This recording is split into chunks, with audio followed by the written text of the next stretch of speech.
Assalamualaikum warahmatullahi wabarakatuh. Selamat pagi, Bapak, Ibu, dan teman-teman peserta workshop series ke-6 bidang kajian mikroeconomic dashboard FEB UGM. Selamat datang di acara workshop series 6, Field Survey Digital Questionnaire Workshop dengan Survey Solution. Perkenalkan, saya Vika Septi Rahmawati selaku MC yang akan memandu acara workshop pada pagi hingga siang hari ini. Pertama-tama, marilah kita panjatkan puji syukur atas kehadirat Allah Subhanahu wa Ta'ala, karena atas limpahan rahmatnya kita dapat berkumpul secara virtual dalam acara pada pagi hari ini. Sebelum membuka acara pada pagi hari ini, marilah kita berdoa terlebih dahulu. Berdoa menurut agama dan kepercayaan masing-masing, berdoa dipersilahkan. Berdoa cukup. Workshop pada pagi hari ini dilatar belakangi oleh semakin berkembangnya teknologi terkini dan terbaru dalam penelitian survei atau pengumpulan data, yang mana salah satunya adalah menggunakan software Survey Solution. Survey Solution merupakan software yang dikembangkan oleh Bank Dunia dan digunakan untuk menangkap berbagai jenis data dalam berbagai sektor dan wilayah di seluruh dunia. Harapannya, dari adanya workshop ini dapat membantu peserta dalam menggunakan tools ini untuk hal yang lebih kompleks dalam mengembangkan penelitiannya. Oke, selamat pagi Mas Raka. Selamat pagi. Oke, sebelumnya izin memperkenalkan ya Mas Raka. Mas Raka Rizky Fadila ini adalah asisten peneliti di Lembaga Penyelidikan Ekonomi dan Masyarakat atau LPEM FEB UI, yang mana Mas Raka ini menempuh pendidikan S1 Ilmu Ekonomi di Fakultas Ekonomi Universitas Indonesia. Salah satu publikasi Mas Raka adalah Improving Consumption Based Tax Compliance, Evidence from Point of Sale Usage in Subnational Governments in Indonesia, World Bank Group Policy Research Working Paper with Muhammad Fudat Sata, Prabanias, dan juga Narangi Pramudia Soko. Selain itu, Mas Raka juga memiliki technical skill yaitu Stata, ArcGIS, Microsoft Office, ScreenView, Airmo, dan juga Geoda. Selanjutnya, kita akan masuki sesi materi. Oleh karena itu, dipersilahkan kepada Mas Raka untuk memaparkan materi. Kepada Mas Raka, waktu dan layar saya persilahkan. Oke, terima kasih banyak Mbak Vika. Selamat pagi semua. Um, aku izin share screen terlebih dahulu. Oke, perkenalkan kembali. Saya Raka. Saat ini bekerja menjadi riset asisten di PMF BUI dan juga riset analis di World Bank. Saat ini ya kurang lebih pekerjaannya terkait dengan penelitian dan baik itu kuantitatif ataupun kualitatif.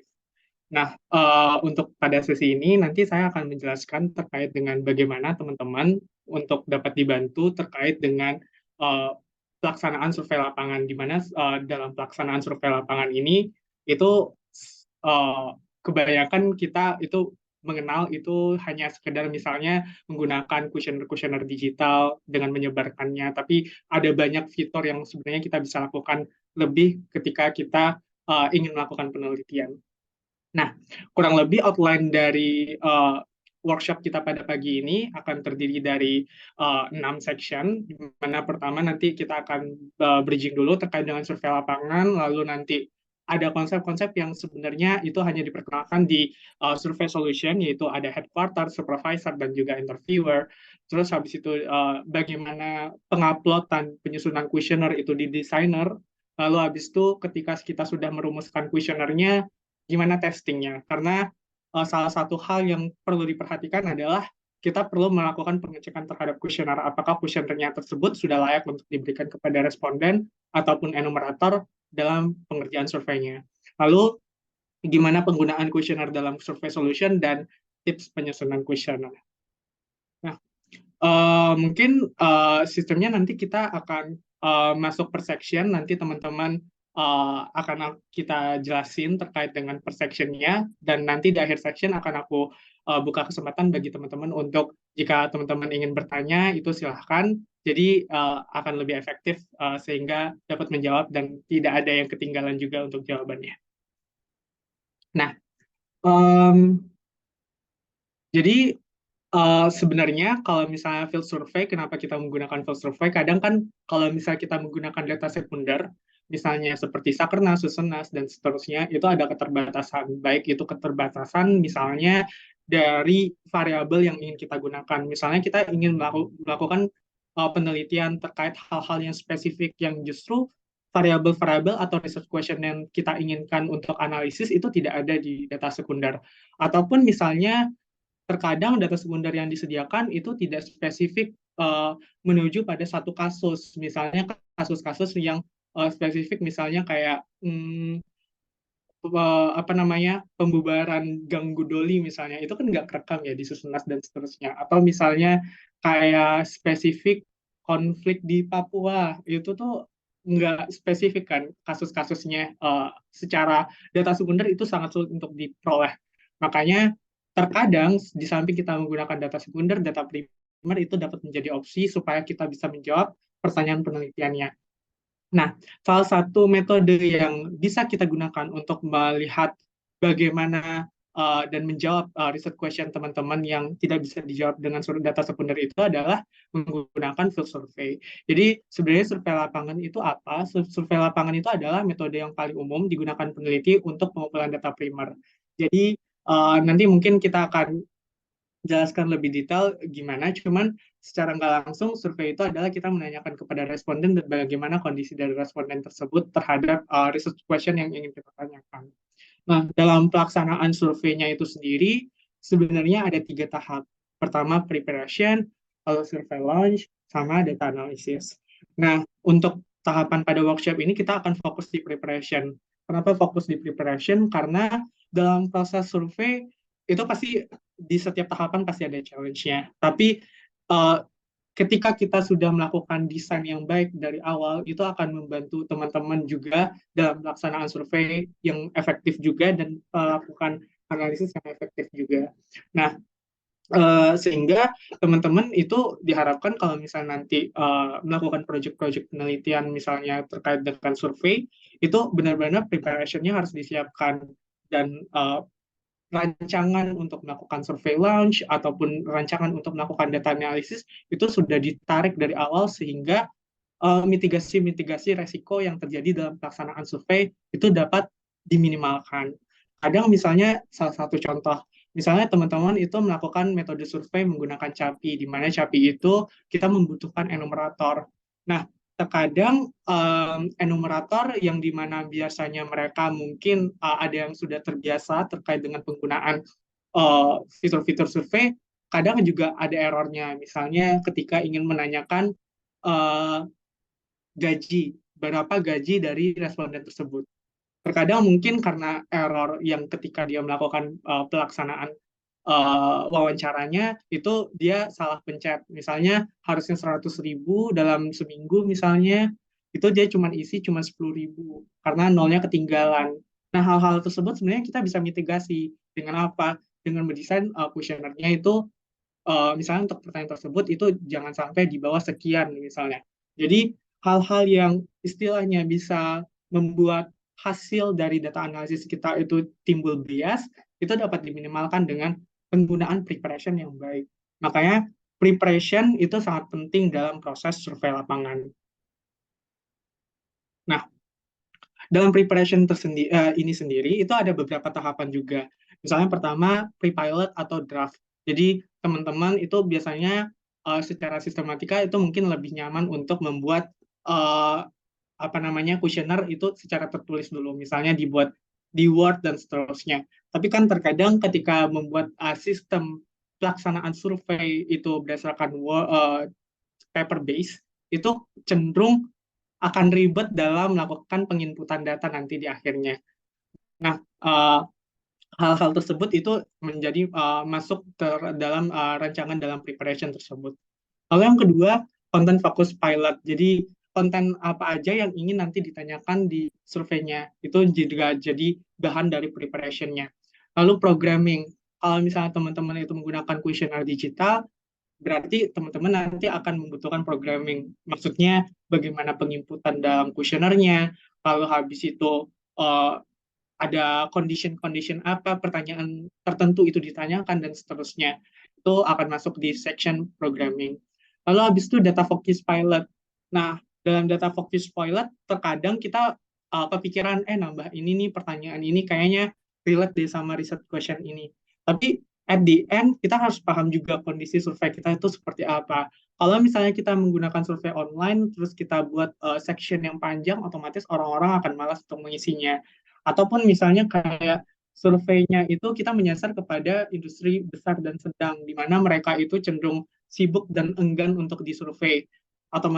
Dan kita memberikan survei yang cukup panjang kepada mereka itu, mereka akan cenderung ogah untuk menjawab. Atau misalnya menanyakan hal-hal yang cenderung itu bersifat pribadi dari industrinya, misalnya terkait dengan berapa omset mereka dan seterusnya. Itu kan kadang perusahaan itu kalau misalnya ditanya mereka agak sedikit enggan untuk menjawabnya. Nah, hal-hal tersebut itu bisa kita mitigasi dari preparation dan dissection data focus file ini. Lalu selanjutnya, terkadang kalau misalnya teman-teman itu menyertakan peneliti-peneliti misalnya dari luar negeri dan seterusnya, dan itu butuh translate juga kan. Apalagi kalau misalnya teman-teman itu ke daerah, itu mereka cenderung lebih ramah untuk menjawab dalam bahasa daerahnya. Dan mereka akan ingin diwawancara ketika menggunakan bahasa daerah. Jadi makanya di sini translasi juga penting. Nah, dalam translasi ini juga ketika menggunakan bahasa Indonesia pun kadang diksi-diksi yang kita gunakan itu juga ikut mempengaruhi bagaimana proses dari survei itu berjalan dan data yang kita peroleh itu nanti gimana. Kadang kalau misalnya apa namanya kita menggunakan kata-kata yang cukup sulit untuk dipahami oleh responden, responden cenderung untuk menjawabnya rada ngasal ataupun tidak memahami apa konteks dari pertanyaan yang kita tanyakan. Makanya di sini translasi itu penting juga untuk dipertimbangkan dalam preparation. Dan yang selanjutnya adalah training enumerators. Mungkin untuk training enumerators ini karena yang akan turun ke lapangan itu kan bukan kita kadang. Misalnya kita melibatkan orang-orang lain karena jumlah sampel kita itu cukup besar. Nah, otomatis kita harus memberikan training kepada mereka dengan menyamakan persepsi yang kita inginkan dengan persepsi dari enumerator sehingga jawaban yang akan diperoleh dari responden yang akan ditanyakan oleh enumerator tersebut itu sesuai dengan apa yang kita inginkan selaku peneliti. Nah, hal ini dari tahapan-tahapan yang tadi saya jelaskan itu makanya sangat penting untuk menyusun preparation yang sangat tepat dan bahkan kadang dalam proses survei yang justru lama itu adalah dalam tahap preparation karena kita harus mendesain sampelnya berapa, lalu habis itu bagaimana desain dari penelitiannya, research question apa yang ingin kita capai, variabel-variabel apa yang mendukung dan seterusnya itu sudah kegambar di preparation sehingga nanti ketika udah masuk di surveillance dan juga data analisis, semua hal yang sudah kita pertimbangkan di preparation itu dapat termitigasi dan dapat berjalan secara efektif sesuai dengan apa yang kita lakukan. Meskipun ya tidak jarang juga ketika dalam surveillance dan data analisis ada hal-hal yang sebenarnya kita udah prepare tapi ternyata ada di luar dugaan. Itu hal yang wajar. Cuman at least dengan kita membuat preparation, mitigasi-mitigasinya itu sudah terpikirkan dari awal. Seperti itu. Kenapa juga preparation itu penting? Karena untuk melakukan field survey, terutama kalau misalnya teman-teman nge-hire enumerator dan seterusnya, itu kan menggunakan biaya yang mahal. Jadi karena biayanya mahal, otomatis kita harus menciptakan suatu kondisi di mana survei yang kita lakukan itu efektif juga kan untuk dilakukan dan memperoleh data analisis yang kredibel untuk dianalisis. Nah, adapun sebenarnya field survey ini itu ada tiga jenis metodologi penelitiannya. Yang pertama itu adalah computer assisted personal interviewing atau CAPI. Nah, jadi CAPI itu jadi kita wawancaranya itu dengan mencatat respon dari wawancara. Nah, biasanya itu ini yang melibatkan enumerator. Jadi kita langsung tatap muka, kita wawancara, itu bisa menggunakan komputer atau tablet untuk mencatat respons dari wawancara tersebut. Lalu yang kedua itu adalah CATI. Nah, CATI ini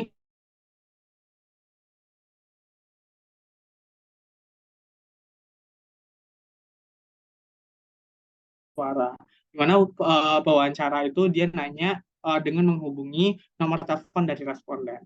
Nah, yang ketiga itu adalah Computer Assisted Web Interview atau CAWI. Jadi kalau untuk CAWI itu adalah wawancara online. Jadi kalau misalnya teman-teman itu ngisi kuesioner melalui bit.ly ataupun link-link tertentu, itu masuknya kategori cawi. Nah, dari ketiga metodologi penelitian ini ada plus minusnya. Misalnya kayak CAPI, karena CAPI itu melakukan tatap muka, otomatis tidak mungkin hanya melibatkan satu orang penanyanya saja. Artinya kita membutuhkan banyak orang penanya. Yang sering disebut di lapangan itu adalah enumerator. Jadi untuk CAPI itu cenderung itu akan memiliki biaya yang lebih besar. Tapi secara kredibilitas dari jawaban itu otomatis akan lebih valid. Kenapa? Karena kita melakukan wawancaranya secara tatap muka. Dan ketika kita melakukan wawancara tatap muka, otomatis persuasi yang kita dapat lakukan kepada enumerator, kepada responden itu akan lebih banyak chance untuk kita bisa melakukan hal lebih sehingga dapat memperoleh data yang kredibel juga sesuai dengan yang kita inginkan. Makanya di sini terkadang CAPI itu lebih preferred dibandingkan dengan metode lain. Tapi ada kasus di mana CATI juga dan CAWI juga perlu untuk dilakukan. Misalnya kalau untuk CATI ini kerap digunakan ketika pas periode survei. Kadang kan pas periode COVID kemarin. Karena kan kalau misal periode COVID kita ada namanya batasan untuk tatap muka. Artinya kita nggak bisa melakukan wawancara secara langsung. Nah, CATI ini bisa jadi opsi, di mana kita melakukan panggilan telepon, lalu habis itu kita wawancara melalui telepon. Tapi resikonya apa? Kita harus menunggu si responden tersebut itu menjawab telepon kita. Dan artinya di sini ada chance bahwa wawancara yang kita lakukan itu dapat gagal. Artinya kita nggak bisa merich si respondennya tersebut. Nah, itu mungkin kesulitan dari pelaksanaan dari CATI. Ataupun dari segi biaya, otomatis biaya yang dikeluarkan dibandingkan dengan CAPI itu otomatis lebih murah dibandingkan dengan CAPI. Karena kalau CAPI otomatis kita butuh biaya transportasi dan seterusnya. Sedangkan kalau misalnya CATI, kita hanya membutuhkan biaya terkait dengan biaya dari teleponnya tersebut. Dan yang terakhir itu adalah Computer Assisted Web Interviewing atau CAWI. Nah, kalau misalnya CAWI, memang dari segi biaya murah. Karena banyak sekarang kuesioner-kuesioner digital itu gratisan kan. Dan meskipun itu berbayar, misalnya seperti SurveyMonkey dan seterusnya, itu pun masih affordable untuk di-reach dari teman-teman peneliti juga.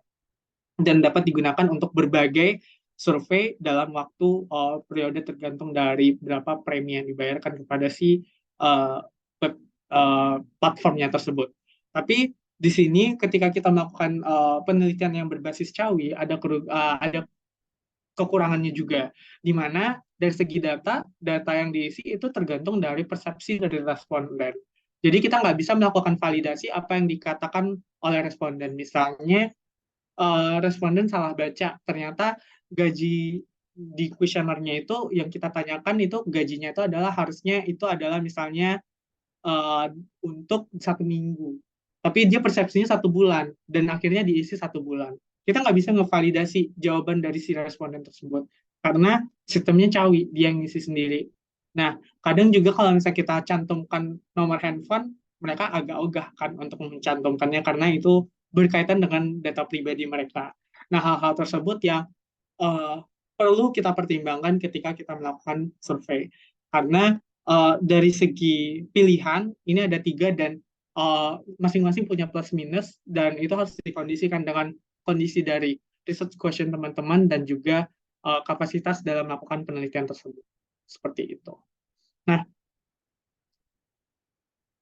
uh, mungkin dari segi preparation dan juga tadi metodenya, di sini salah satu hal yang terpenting dari preparation tersebut itu adalah bagaimana kita memilih survei platformnya. Mungkin teman-teman itu familiar sama Google Form, karena itu embedded kepada Google yang dimana teman-teman pasti kebanyakan punya Gmail dan seterusnya.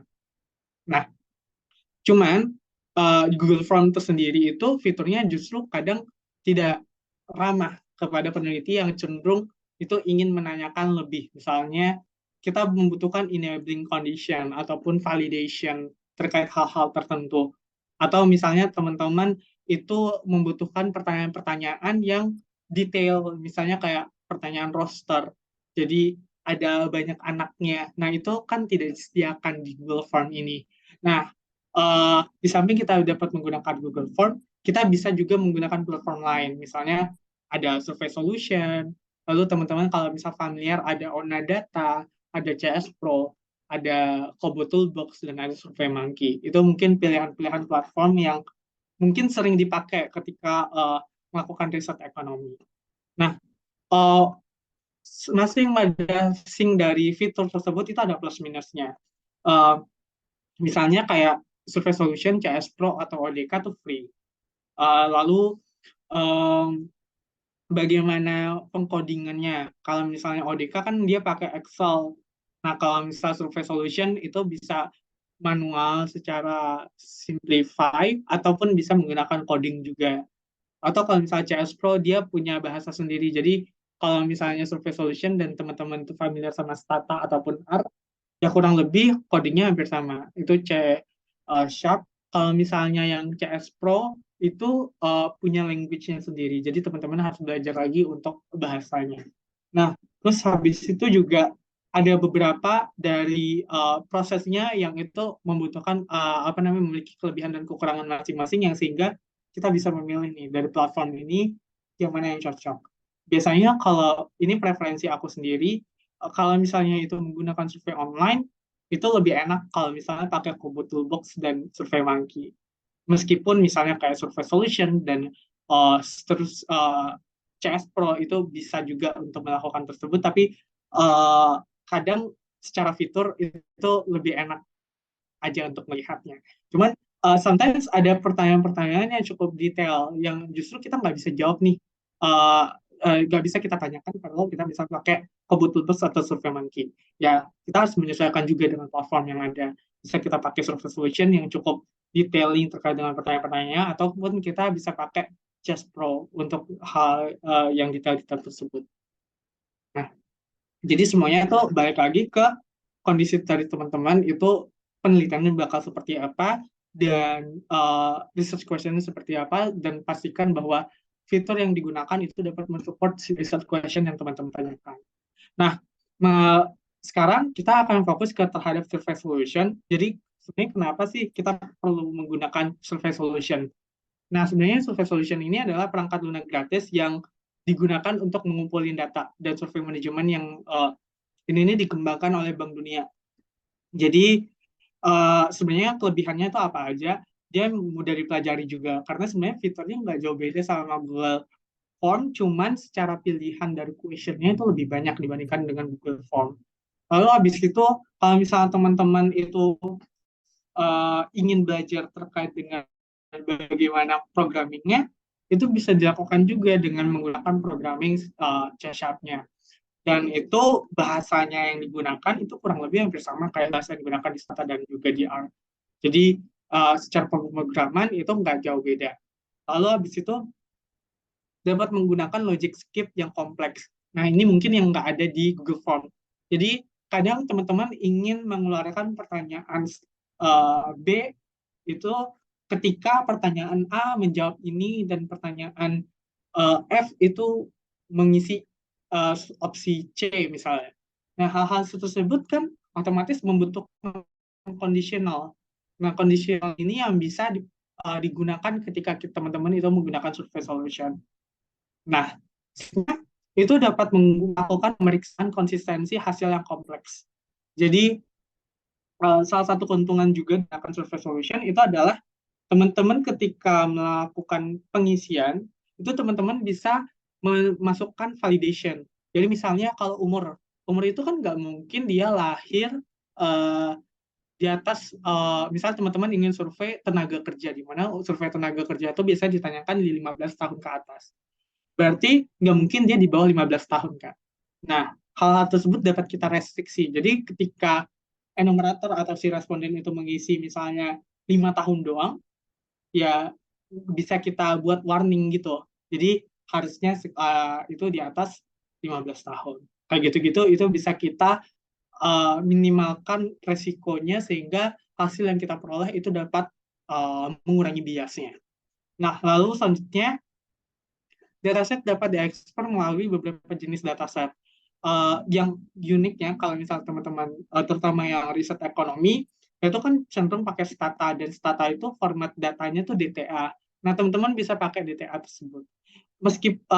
Di samping DTA juga bisa digunakan untuk SPSS, lalu habis itu juga ada Excel juga dan seterusnya. Jadi ketika teman-teman itu melakukan ekspor data itu lebih mudah karena datanya langsung ke sistem tergantung dari teman-teman ingin mengolahnya dengan menggunakan platform apa, baik Excel, Stata atau SPSS itu bisa. Nah, selanjutnya dapat digunakan tanpa menggunakan akses internet. Ini mungkin kelebihan ketika teman-teman eh, apa namanya ini untuk survei yang dilakukan di daerah-daerah yang tidak ada sinyal. Misalnya teman-teman itu sudah melakukan desain kuesioner, terus habis itu ingin surveinya itu di pedalaman Papua atau misal di pedalaman Kalimantan, di mana di situ akses sinyalnya itu terbatas. Nah, dengan menggunakan CAPI, ketika CAPI-nya sudah diinstal di HP enumeratornya, terus habis itu enumerator ingin turun lapangan, hal-hal ini dapat diminimalkan karena akses internetnya itu tidak dibutuhkan, tapi dibutuhkannya ketika melakukan uploading terhadap kuesionernya. Jadi hal-hal yang terkait dengan akses internet itu dapat diminimalkan sehingga uh, berlangsungnya survei itu dapat berlangsung secara efektif. Begitu. Nah, sampai di sini kira-kira dari teman-teman ada yang ingin ditanyakan terkait dengan field survey dan seterusnya? Persilahkan kalau ada yang bertanya.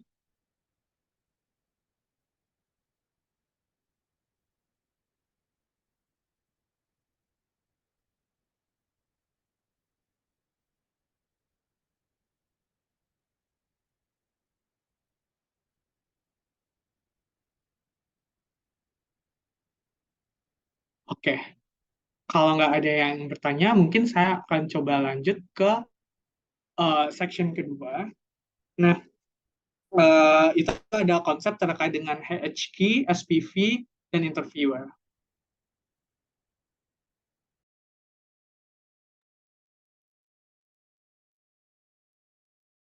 Nah, jadi di Survey Solution sendiri itu ada definisi HQ, ada designer, ada supervisor, ada interviewer. Itu tuh apa? Jadi sebenarnya ini ada kayak institusinya gitu. Jadi lebih kepada siapa yang memegang apa dan fungsinya itu seperti apa. Jadi kalau misal designer itu adalah platform yang digunakan untuk membuat kuesioner. Jadi ini platform di mana teman-teman itu dapat melakukan penginputan terhadap kuesioner paper yang kalian pengen buat di kuesioner digital. Nah, yang kedua itu headquarter. Headquarter itu adalah servernya. Jadi server yang menghubungkan antara baik itu dari enumerator kepada responden ataupun dari supervisor kepada enumerator tersebut. Jadi headquarter itu adalah sistem manajemen yang terpusatnya. Lalu habis itu ada supervisor. Kalau supervisor itu adalah survei berbasis pengelolaan lapangan. Jadi kadang kalau misalnya teman-teman itu melakukan survei lapangan yang cukup besar dengan responden yang cukup besar, otomatis itu akan membutuhkan banyak enumerator juga. Nah, nggak mungkin dihandling oleh satu headquarter doang. Jadi kadang teman-teman membutuhkan orang lain yang melakukan koordinasi terhadap pelaksanaan dari enumerator-enumerator tadi. Makanya dibutuhkan supervisor. Nah, fungsi dari supervisor itu adalah survei basis pengelolaan lapangannya gimana. Jadi di samping headquarter itu dapat melakukan pengecekan data terhadap data yang kita udah analisis, supervisor juga bisa dan juga dapat menolak kuesioner yang udah masuk. Nah, supervisor ini cenderung berguna ketika teman-teman itu melakukan survei lapangan yang sifatnya CAPI tadi. Kalau misalnya teman-teman itu melakukan CAWI, itu kan berarti responden, berarti itu maksudnya itu si interviewer itu adalah si respondennya tersebut. Nah, yang terakhir itu adalah interviewer. Kalau misalnya interviewer itu adalah untuk pengambilan data secara langsung. Jadi orang yang melakukan pengambilan data ataupun secara platformnya itu adalah interviewer. Gitu. Nah, ini adalah penjelasan detailnya. Jadi kalau misalnya headquarter itu penggunaannya itu biasanya untuk menentukan proyek survei, misalnya start surveinya berapa, sampel yang digunakan apa, instrumennya gimana. Lalu habis itu yang kedua pengaturan beban kerja, misalnya kayak penugasan pekerjaannya kepada supervisornya seperti apa. Lalu habis itu yang ketiga pengontrolan kualitasnya, misalnya teman-teman itu ingin melakukan review, misalnya hasil pekerjaan supervisor dan seterusnya, itu dapat dilakukan dengan dilakukan kontrol kualitasnya dari headquarter tersebut. Dan yang terakhir itu adalah ekspor data. Jadi yang bisa melakukan ekspor data dalam institusi yang terdapat di Survey Solution itu adalah si headquarter ini. Nah, uh, di mana memperoleh headquarter ini? Jadi karena Survey Solution itu sistemnya adalah server based, jadi pertama teman-teman itu bisa menggunakan cloud hosted server ataupun yang kedua self hosted server. Nah, kalau cloud berarti teman-teman harus masuk ke cloud-nya si Survey Solution dan nanti teman-teman yang akan connect ke servernya tersebut. Tapi otomatis di situ teman-teman harus hidup terus laptopnya. Sama juga dengan self host server, dan jadi servernya di kita. Nah, kedua-duanya ini memang harus dua hidup laptopnya atau harus hidup perangkat lunaknya, karena data itu akan masuk terus kan, kita nggak mengenal pagi siang malam gitu, jadi itu data akan masuk terus, jadi makanya di sini biasanya itu server akan hidup. Tapi kalau misalnya teman-teman itu menggunakan apa namanya untuk periode survei yang sebentar, sebenarnya ini agak tidak disarankan. Teman-teman itu bisa menggunakan yang namanya demo survei. Jadi ada nanti namanya PDS, di mana teman-teman itu bisa menggunakan survei server yang disediakan oleh Survey Solution, tapi itu hanya berlaku selama 30 hari aja. Jadi pastikan kalau bisa menggunakan itu, surveinya itu dilakukan selama 30 harinya. Nah, terus yang kedua, supervisor. Supervisor itu penggunaannya seperti apa? Dia ngatur alur kerjanya, jadi siapa yang wawancara, siapa yang megang daerah mana, dan seterusnya itu dilakukan oleh supervisor. Lalu habis itu kedua, pengontrolan kualitas. Jadi di samping headquarter itu pasti melakukan cek terhadap datanya, si supervisor juga akan melakukan cek terhadap datanya. Misalnya kayak review hasil kerja petugas, penerima dan penolaknya, terus habis itu apakah datanya sudah sesuai, setiap pertanyaan ada jawabannya, dan seterusnya. Nah, sistem dari supervisor itu bisa dilakukan dengan apa? Bisa menggunakan cloud base, jadi teman-teman akan bisa nanti linknya itu nanti teman-teman bisa akses data yang diperoleh dari enumerator, ataupun yang kedua itu melakukan web base. Jadi offline dengan sinkronisasi kepada Haki. Gitu. Nah, selanjutnya desainer. Nah, bagaimana menggunakannya? Jadi kalau untuk desainer tadi kan untuk tempat itu kita melakukan penginputan terhadap kuesioner paper ke kuesioner digital. Jadi penggunaannya gimana? Itu bisa menggunakan mengembangkan konten kuesioner, misalnya kayak modul, misalnya pertanyaan roster dan pertanyaan-pertanyaan lainnya. Lalu habis itu yang kedua, kita bisa membuat skip pattern. Jadi uh, pertanyaan misalnya yang ingin dijawab A itu harus memenuhi kondisi-kondisi tertentu. Misalnya pertanyaan terkait dengan gaji. Gaji itu ditanya ketika dia melakukan pekerjaan. Berarti sebelumnya ada pertanyaan terkait dengan apakah Anda bekerja dalam seminggu terakhir. Hal-hal tersebut itu bisa kita gunakan menggunakan skip pattern. Lalu bisa yang ketiga itu adalah validation check. Jadi kalau misal validation check, itu bagaimana seharusnya jawaban berhubungan satu sama lain. Dan dengan norma-norma dalam bertanya. Maksudnya ini adalah seperti contoh yang tadi. Misalnya teman-teman ingin menanya kepada tenaga kerja, di mana tenaga kerja udah direspek tuh dari 15 sampai 64 tahun. Berarti kalau misal si responden ataupun si enumerator itu menjawab di bawah 15 ataupun di atas 64 tahun, berarti dia tidak bisa menjawab pertanyaan tersebut. Nah, hal-hal tersebut yang bisa teman-teman buat validasi. Jadi kalau misalnya mereka isi 5 tahun ataupun mereka isi 70 tahun, itu nggak bisa mengisi pertanyaan tersebut. Nah, ini yang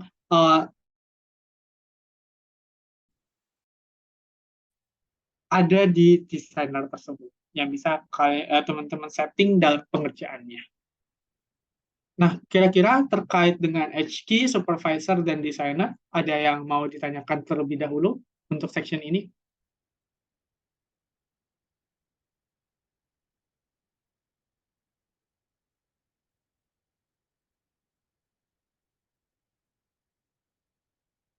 Izin Mas, ingin bertanya. Boleh, silakan Mas. Suaranya Tapi masuk ya? suaranya agak kecil Mas. Oh, sebentar. Cek, udah masuk belum, Mas? Udah, jelas. Oke, baik, Mas Raka. Perkenalkan saya Fawaz. Izin bertanya, Mas. Skip pattern ini bisa nggak ya dibikin apa patternnya itu dengan dua pertanyaan? Jadi misalkan tadi kita ingin ingin menanyakan gaji kepala rumah tangga gitu. Nah, misalkan kita kalau dia menjawab apa sudah menikah dan punya anak gitu, baru dia bisa menjawab si gaji ini. Itu bisa nggak ya? Apa skip patternnya cuma based on satu pertanyaan doang? Untuk skip pattern di desainer itu bisa dua-duanya. Dan conditionalnya itu bisa kita setting. Misalnya tadi kalau misalnya contohnya, ketika dia punya anak dan memiliki sudah kawin gitu kan. Nah, itu berarti kan ada dua pertanyaan tuh. Itu kita nanti bisa pakai namanya dan. Nanti akan saya jelaskan lebih lanjut untuk ini. Oh, oke. Siap. Jadi pakai dan misalnya pertanyaan A yang si apa namanya tadi pertanyaan kawin dan pertanyaan em, apa tadi yang punya anak itu misalnya dijawab iya gitu. Nah, itu bisa disetting. Jadi tergantung dari settingannya dan sejauh ini nggak ada batasan sih untuk skip patternnya itu berapa kondisional. Jadi kalau misalnya restriktifnya itu semakin kuat, semakin kencang, ya juga nggak masalah. Maksudnya bisa melakukan survey solution seperti itu. Oke, jadi nggak ada batasan tertentu ya. Siap. Makasih Ya, banyak. sepertinya nggak ada batasan tertentu sejauh ini. Saya, oke. Masih banyak ya Mas Walas. Dari teman-teman yang lain ada yang mau bertanya juga?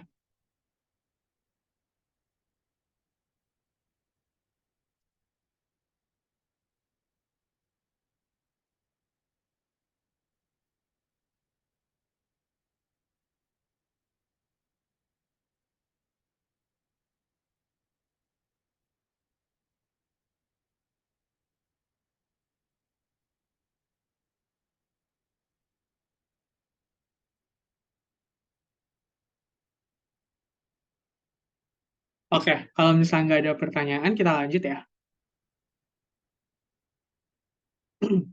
Nah, selanjutnya kita akan masuk terkait dengan penyusunan dari desainer atau proses penyusunan dari kuesionernya. Jadi, balik lagi, desainer itu adalah alat untuk mengembangkan kuesioner untuk sapi. Jadi sebenarnya bukan Capi aja sih, tapi bisa Cawi dan juga Cati.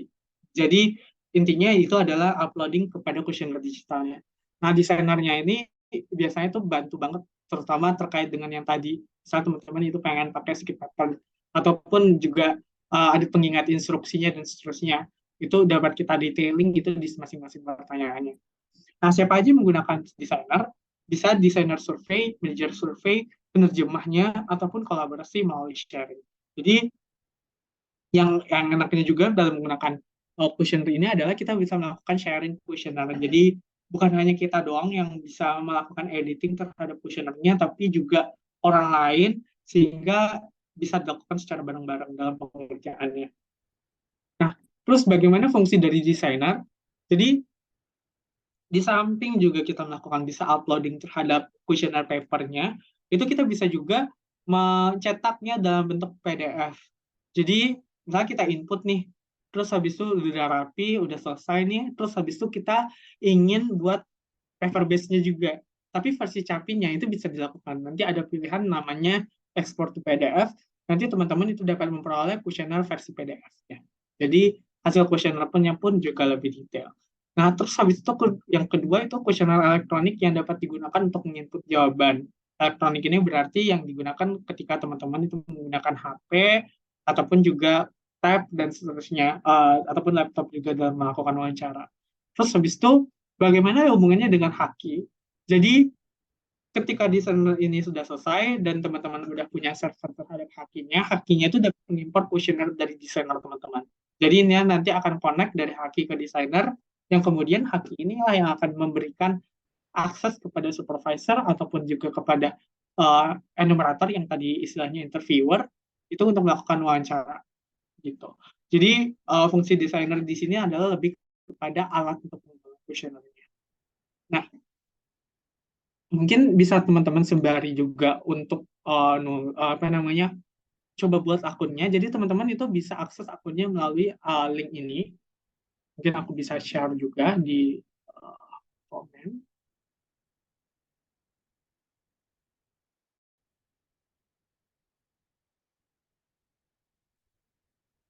Oke. Nah, untuk link ini teman-teman bisa buat akunnya juga, dan pembuatan akunnya juga gratis. Nanti teman-teman bisa membuat kuesionernya di sana, dan keunikannya juga di sini nanti teman-teman nanti akan bisa mengakses kepada desainernya tersebut. Nah, misalnya seperti ini.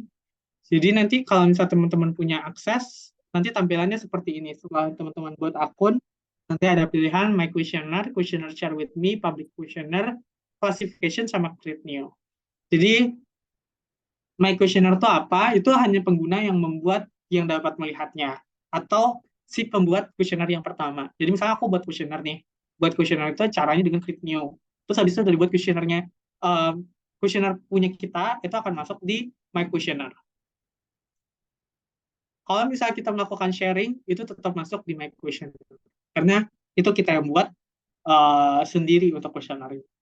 Tapi kalau misalnya ada orang lain yang buat kuesioner dan dia melakukan sharing kepada kita, teman-teman itu bisa buka di kuesioner Share with Me. Jadi kuesioner pribadi yang dapat dilihat oleh pengguna resmi lainnya. Jadi di sini kita bisa melakukan sharing terhadap pengeditan dari kuesioner.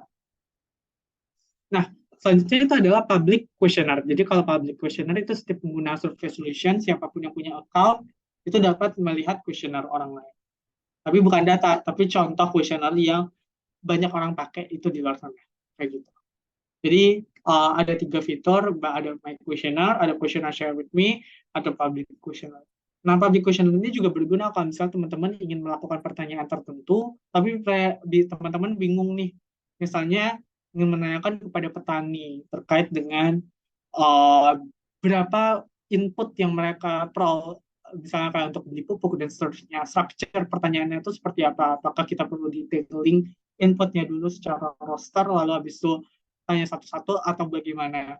Nah, hal-hal itu bisa teman-teman cek di public questionnaire, sehingga teman-teman bisa belajar ini. Ternyata kalau misalnya di orang-orang lain di luar sana itu menanyakan terkait dengan input kepada petani, kayak gini gitu. Jadi ini bisa jadi sarana untuk sharing juga antar peneliti, bukan hanya kita misalnya teman-teman yang masih newbie, ataupun juga kepada yang dari yang expert kepada yang newbie, kayak gitu.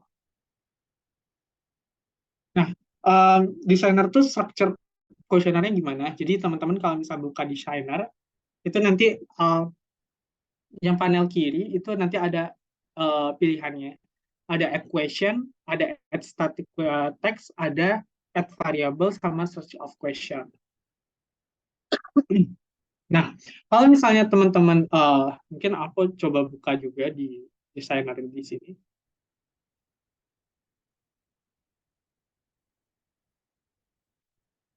Nah, di sini ada add question, add static text, ada add variable, dan search question. Jadi kalau misalnya teman-teman add question, di sini akan timbul pertanyaan baru di sini.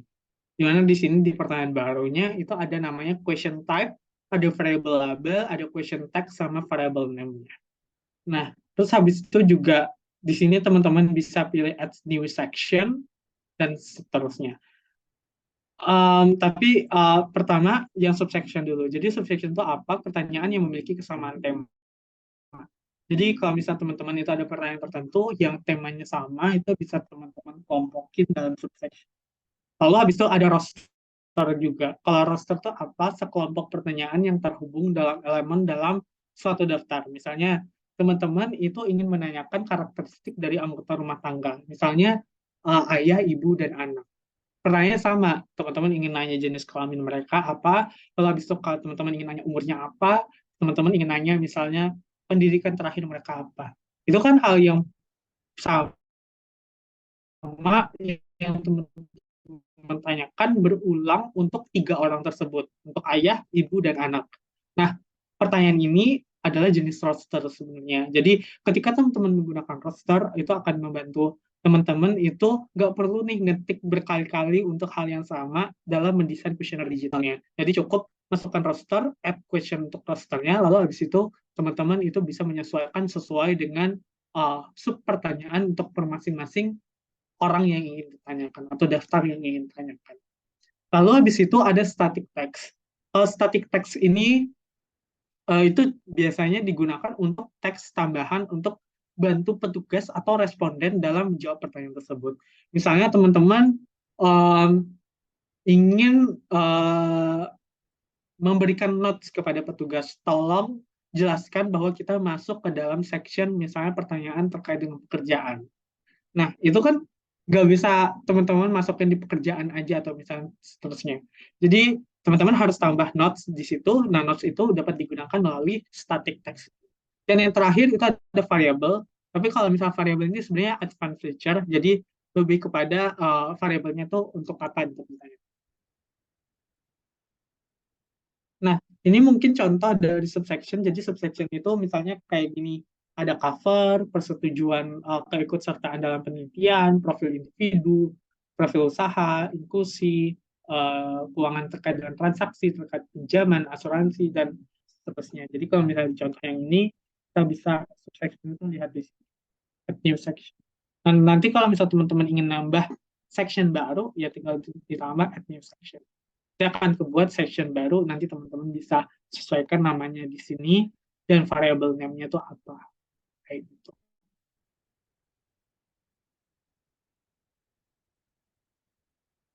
Lalu yang kedua, itu adalah contoh tipe pertanyaan.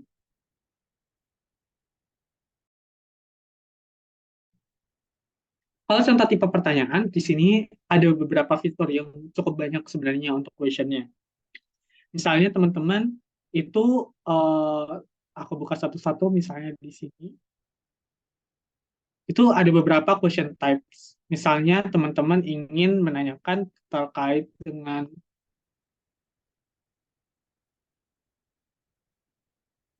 ada single select, ada multi select, ada numerik, ada date, ada teks, ada GPS, ada list, barcode, picture, audio, sampai geografi. Nah, kalau single select itu berarti teman-teman itu menanyakan pertanyaan yang sifatnya itu pilihannya satu. Jadi misalnya gender si responden itu apa, laki-laki perempuan. Nah, mungkin kan ada yang ganda. Jadi antara pilih laki-laki atau perempuan. Ada misalnya terkait dengan tinggalnya di mana. Tinggalnya otomatis biasanya di satu tempat kan, misalnya di Provinsi Jakarta misalnya. Nah, berarti itu adalah pilihan yang sifatnya single select. Jadi jawaban dari pilihannya itu hanya satu. Nah, yang kedua itu ada multi select. Kalau multi select itu pertanyaannya tuh bisa lebih dari satu. Misalnya teman-teman ingin tahu terkait dengan alasan seseorang itu tidak bekerja karena COVID. Nah, itu teman-teman bisa tanya multi select. Misalnya alasannya kenapa? Karena sulit mencari pekerjaan ataupun sulit karena ada yang kena penyakit COVID di rumahnya. Itu kan opsi-opsi yang banyak yang sebenarnya ada intersection kan antara satu orang itu bisa mengalami dua kondisi yang bersamaan gitu. Nah, otomatis opsi yang bisa dipilih itu multi, lebih dari satu selectionnya. Lalu habis itu yang ketiga itu adalah numerik. Jadi pertanyaannya itu bersifat angka. Jadi misalnya teman-teman ingin nanya umur atau ingin menanyakan gaji, itu kan sifatnya angka. Nah, itu tuh bisa digunakan dengan menggunakan pertanyaan numerik kayak gitu. Lalu habis itu ada yang date. Kalau date ini lebih kepada tanggal, jadi mungkin aku bisa coba sini satu-satu ya.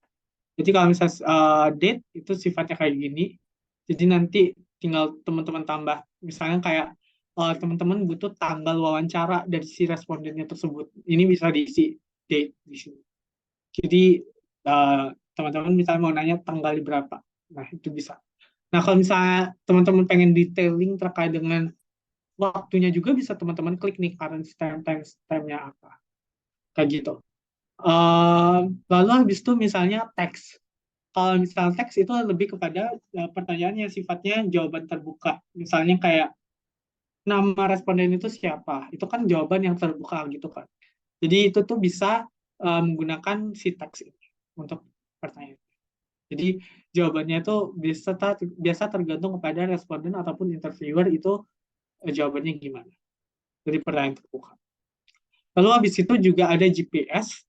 Jadi kalau misalnya teman-teman, terutama kalau misalnya survei lapangan yang sifatnya itu sama enumerator, kadang kan teman-teman ingin mantau nih apakah enumeratornya turun ke jalan atau enggak, ataupun mendatangi respondennya atau enggak. Nah, itu bisa dipantau melalui GPS. Jadi si enumerator yang tersebut dipastikan itu dapat mengisi uh, tag point dari mana dia berada sekarang, kayak gitu. Terus selanjutnya ini ada pertanyaan sifatnya list. Jadi kalau misalnya list itu, misalnya teman-teman itu lebih ke pertanyaan terbuka, tapi jawabannya itu bersifat list. Jadi bisa di list apa aja gitu. Nah, di sini teman-teman bisa batasi juga max number of answer-nya. Jadi batasan dari pertanyaan itunya apa aja, itu bisa dibatasin di sini. Misalnya, 3 alasan utama Anda tidak bekerja saat ini. Nah, itu bisa dibatasi 3 di sini. Jadi jawaban dari masing-masing responden adalah 3. Lalu di situ ada juga barcode. Jadi kalau misalnya teman-teman butuh scan barcode dan seterusnya, itu bisa pakai barcode ini. Ada juga picture. Jadi kalau misalnya teman-teman ingin foto bisa menggunakan picture. Terutama ke enumerator kalau misalnya pengen ada bukti. Kalau misalnya dia melakukan wawancara kepada responden itu bisa menggunakan picture. Lalu audio. Kalau audio itu bersifat rekaman, kadang kan kalau misalnya melakukan survei penelitian lapangan itu membutuhkan juga terkait dengan persetujuan dari si respondennya. Apakah si respondennya tersebut itu setuju terhadap pelaksanaan surveinya. Nah, ini bisa menggunakan fitur audio. Dan yang terakhir itu adalah geografi. Geografi itu bedanya sama GPS. Kalau GPS itu lebih tag point, jadi kepada titik di mana dia berada. Jadi ada longitude sama latitude dan longitude-nya. Sedangkan kalau misalnya geografi itu kepada poligonnya. Sebenarnya ini bisa juga di setting juga sih. Ada polyline,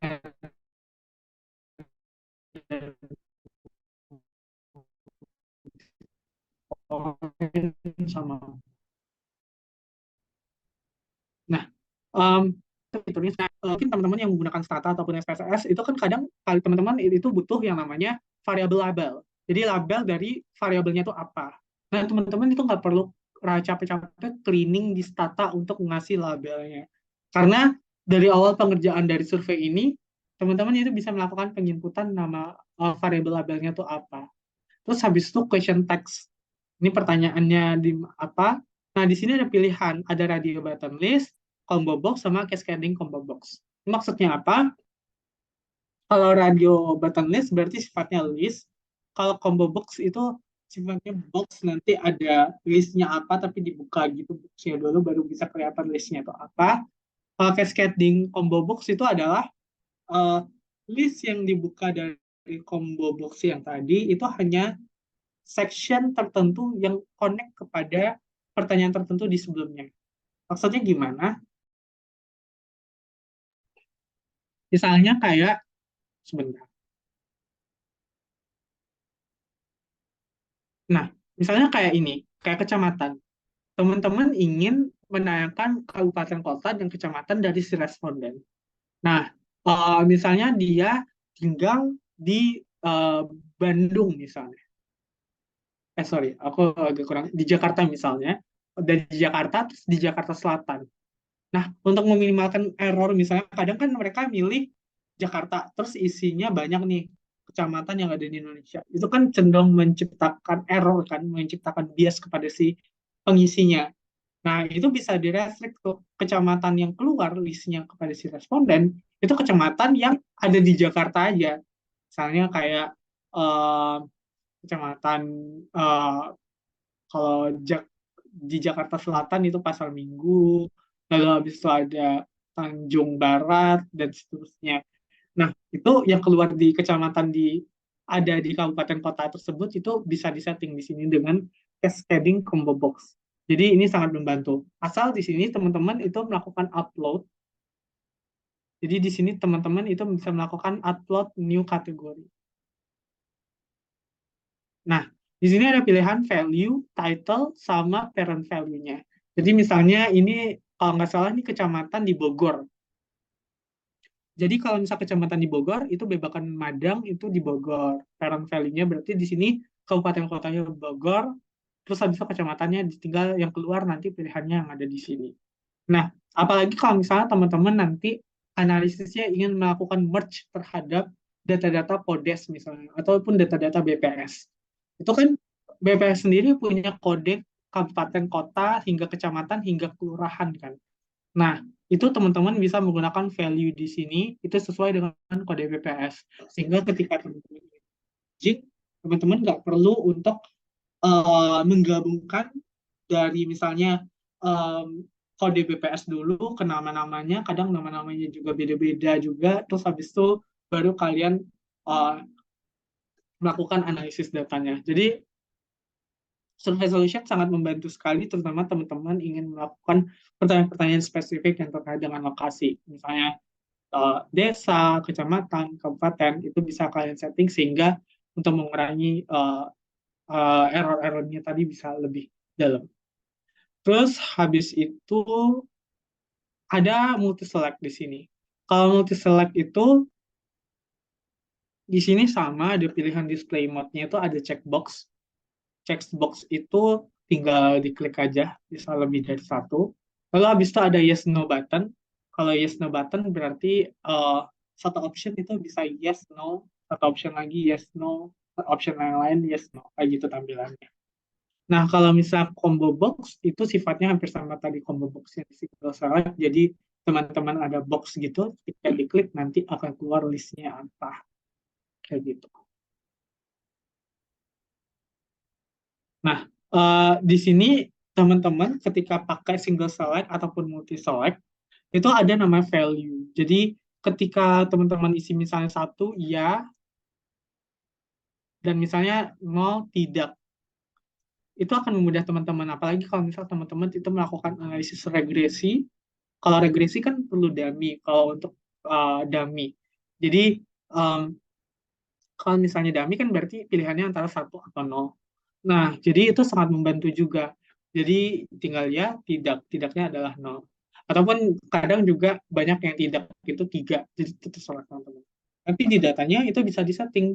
Kalau misal teman-teman pakai stata, nanti sifatnya numerik dan labelnya itu adalah si title yang ini, ya atau tidak. Kayak gitu. Jadi pastikan teman-teman juga mengisi value-nya apa. Terus habis itu untuk multi select, lalu habis itu numerik. Kalau numerik itu tampilannya bisa disetting seperti ini. Jadi ada yang integer. Integer itu berarti bisa minus juga. Ataupun juga bisa use 1000 as separator. Jadi kadang kan kalau misalnya nanya gaji dan seterusnya kan kebanyakan nolnya kadang bingung ini kita apakah ini juta udah masuk juta ataupun ratusan ribu dan seterusnya. Jadi ini ada use 1000 separator. Nah, kadang juga ada teman-teman enumerat sistem dari survei yang perlu menanyakan untuk tidak tahu. Kadang kan kalau misalnya gaji kan nggak semua orang yang pengen jawabnya. Jadi ada kasus di mana responden tersebut itu nggak tahu dan kita pengen admit ke dalam data analisis kalau misalnya si responden tersebut itu menolak. Teman-teman bisa input di sini 99 misalnya menolak. Ataupun nambah lagi misalnya 98 tidak tahu. Ini untuk numerik mungkin perbedaannya. Lalu habis itu kalau that udah tadi, ini mungkin fitur-fitur yang ada di question type-nya. Nah, di sini juga ada variable name. Ini adalah nama variabelnya. Kalau di sini kan question-nya apa, tapi kita kan pengen lebih singkat kan kadang. Misalnya uh, yang ini LK08. Nah, di sini bisa dibuat variable name itu LK08. Jadi questionnya itu apa LK08? Misalnya enumerator melakukan tagging GPS. Nah, itu questionnya. Labelnya apa? Misalnya GPS. Jadi ini bisa dikondisikan sesuai dengan fitur yang nanti kita akan pakai pas data analisisnya. Pertama, kalau misalnya teman-teman pakai Statad ataupun satu lagi itu adalah SPSS. Nah, di sini ada fitur juga yang namanya instruction. Jadi kalau misalnya instruction itu adalah fitur yang ngasih tahu si pengisi dari surveinya tersebut. Jadi notes-notes apa yang teman-teman ingin berikan. Misalnya nanti teman-teman ingin memberikan notes kalau misalnya pertanyaan terkait dengan apakah Anda bekerja dalam seminggu terakhir? Nah, definisi bekerja kan ada sendiri juga kan. Misalnya bekerja adalah orang yang melakukan aktivitas ekonomi dalam seminggu terakhir. Nah, definisi itu bisa teman-teman taruh di instruction tersebut. Atau misalnya ketika instruction ada hal-hal notes-notes yang perlu ditanyakan oleh numerator, itu bisa dimasukin di sini untuk instruction. Oke. Mungkin itu untuk pertanyaan. Terus habis itu kita akan masuk terkait dengan enabling condition. Jadi kalau misalnya enabling condition itu fungsinya apa? Fungsinya adalah untuk melakukan skip pattern. Jadi misalnya teman-teman itu ada pertanyaan-pertanyaan yang sifatnya conditional. Jadi pertanyaan B misalnya baru keluar ketika pertanyaan A itu dijawab misalnya. Nah itu yang dimaksud dengan enabling condition. Gimana cara melakukan enabling condition? Teman-teman itu bisa menggunakan fitur yang di bawah ini, di bawah interviewer instruction, itu ada namanya enabling condition. Jadi di sini enabling condition-nya bisa disetting sesuai dengan coding. Nanti mungkin aku akan lebih jelaskan codingnya seperti apa, tapi secara fitur fungsinya adalah untuk skip pattern. Nah, sedangkan untuk yang kedua ada yang namanya validation condition. Jadi ada enabling condition sama validation condition. Kalau misalnya enabling condition untuk skip pattern question itu timbul ketika apa. Kalau validation condition untuk memvalidasi jawaban dari si responden atau interviewer tersebut. Jadi misalnya teman-teman ingin nanya, sejak tahun berapa usaha ini beroperasi? Logikanya, tahun yang ditanya itu nggak mungkin negatif. Nah, kalau misalnya nggak mungkin negatif, berarti self, atau self ini maksudnya pertanyaan ini, atau B1, R2, itu lebih besar daripada 0. Jadi, ketika dia lebih besar dari 0, itu jawabannya benar. Tapi ketika tidak besar dari 0, itu akan keluar warning. Warningnya apa? Tergantung teman-teman mau buat apa. Kalau di sini contohnya misalnya tahun tidak mungkin negatif. Jadi ketika dia jawab misalnya -1, berarti kita udah ngasih notes nih. Berarti ada notes keluar tahun tidak mungkin negatif. Itu fungsi dari validation condition untuk memvalidasi jawaban dari si responden ataupun interviewer. Jadi ada dua fitur yang mungkin sangat helpful banget kalau misalnya teman-teman ingin mengecek apakah data yang disubmit itu benar-benar secara valid atau enggak. Nah, ini untuk logik yang digunakan ketika teman-teman ingin melakukan pengisian dari survei. Jadi, ingin melakukan pengisian terhadap enabling condition sama validation condition. Jadi, kurang lebih fitur-fiturnya seperti ini. Jadi, kalau misalnya tadi lebih besar, kalau lebih besar berarti tandanya besar. Ini kecil sama juga kecil. Mungkin yang beda di sini. Kalau sama dengan, itu pastikan sama dengan ini 2 kali. Jadi, sama dengan. Kalau not equal, itu tanda seru sama dengan. Lalu habis itu, kalau misalnya less than or equal, itu kecil, terus habis itu ada sama dengannya. Kalau greater than or equal, itu besar, terus habis itu ada sama dengannya. Nah, kalau misalnya kalau dan itu teman-teman bisa pakai logo dan 2 kali. Kalau misalnya atau, itu bisa pakai tanda tegak seperti ini, itu 2 kali. Nah, misalnya, contohnya tadi, teman-teman mau buat conditional ketika dia orang tersebut itu kawin dan punya anak. Berarti kawin sama dengan 1, misalnya 1 itu ketika dia kawin, terus habis itu tambah dan ketika punya anak, berarti variabel anak itu sama dengan 1 ketika 1 itu adalah punya anak. Itu bisa dibuat seperti itu. Nah, begitupun seterusnya. Nah, terus ada kondisi juga ketika dia atau, misalnya teman-teman ingin keluar pertanyaan tersebut ketika dia kawin atau punya anak. Berarti asal salah satu opsinya tersebut terpenuhi, itu bisa memunculkan pertanyaan selanjutnya. Nah, itu bisa menggunakan atau ini. Berarti tanda tegak yang 2 ini. Gitu. Nah, terus habis itu ada fitur single select yang contains. Jadi misalnya ini sebuah opsi kalau misalnya teman-teman itu nggak mau panjang-panjang itu bisa pakai contents ini. Lalu kalau misalnya multi select itu bisa pakai variable names titik content satu. Jadi yang tadi itu kalau misalnya pakai atau dan itu cuman bisa dipakai ketika teman-teman itu enabling ke pertanyaan single select. Kalau misalnya enablingnya tuh ke multi select, teman-teman pakai contents ataupun inter kayak gitu. Nah, terus gimana kalau misalnya teman-teman ingin menanyakan pertanyaan ketika pertanyaan sebelumnya itu terjawab aja. Nah, teman-teman itu bisa pakai is answer. Jadi kalau misalnya pertanyaan selanjutnya itu terisi, pertanyaan sebelumnya itu terisi, baru pertanyaan selanjutnya itu keluar, itu bisa pakai is answer. Gitu. Ini mungkin akan agak terbayang ketika teman-teman lihat sendiri di desainer. Jadi misalnya, misalnya teman-teman ingin melakukan enabling condition. Pertanyaan ini, pertanyaan LK04 itu keluar ketika pertanyaan LK03 itu dijawab.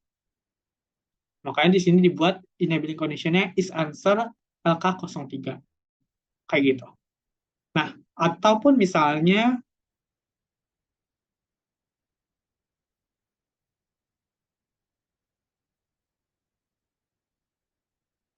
sebentar aku coba cari dulu. Um, ya. Kalau misalnya teman-teman ingin restrict usia itu nggak mungkin di atas 110 tahun. Berarti bisa dibuat self ataupun juga bisa diganti ART06 itu kecil dari 110. Jadi kalau misalnya dia di atas 110 berarti pada sini cek kembali umur responden. Tuh. Nah, hal-hal ini yang cukup membantu ketika teman-teman itu melakukan pelaksanaan survei. Seperti itu. Nah, yang terakhir itu adalah namanya pertanyaan roster. Nah, pertanyaan roster itu apa? Jadi pertanyaan roster itu untuk sekelompok pertanyaan dan sebagian yang diulang untuk kumpulan item serupa. Misalnya, teman-teman ingin menanyakan untuk 3 opsi, tapi jenisnya sama. Misalnya, jenis ikan apa yang dibeli oleh jenis ikan apa yang ditangkap oleh nelayan. Kan itu banyak banget kan jenis ikan. Nah, teman-teman bisa batasi jumlahnya berapa untuk masing-masingnya. Ataupun bisa juga berupa list. Jadi nanti keluarnya listnya tuh diisi apa aja. Nah, ini biasanya berguna ketika teman-teman ingin menanyakan terkait nama anggota responden. Lalu habis itu juga bisa sifatnya multi-select. Jadi sumber pertanyaan roster yang muncul merupakan pertanyaan multi-select. Jadi ada pertanyaan multi-select dulu, terus habis itu nanti keluar rosternya. Ataupun fixed set of item roster. Jadi listnya itu sudah dikeluarkan oleh teman-teman masing-masing. Kayak gitu. Ini adalah contoh misalnya untuk di sini total partner of the enterprises. Misalnya teman-teman ingin roster pakai numerik. Berarti dibatasi 20. Nah, di sini nanti ditanya how many partners does business solution have? Misalnya 2, nanti akan keluar tuh 2 kelompok pertanyaan yang isinya sebenarnya sama antara keduanya. Nah, kalau misalnya di kasus yang di designer, ini aku tunjukin. Ini contohnya seperti ini. Jadi ini roster. Di sini ada pertanyaan keterangan rumah tangga. Mungkin aku buka di sini ya. Tadi ada yang diedit, jadi ada error. Sebentar, aku coba hapus.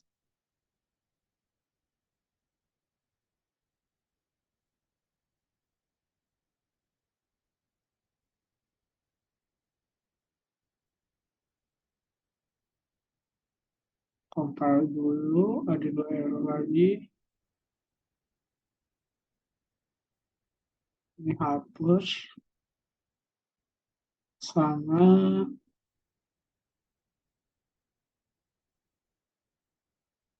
Oke, aku coba tes ya.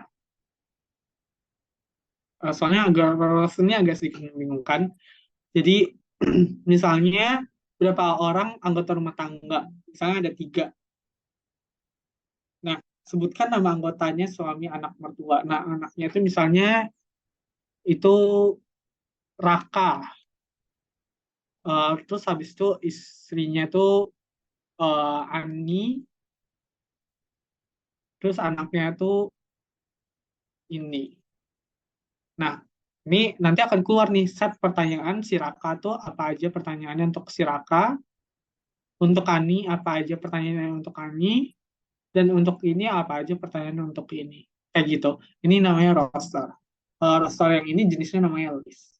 Di berdasarkan list yang diisi oleh si responden tersebut. Kayak gitu.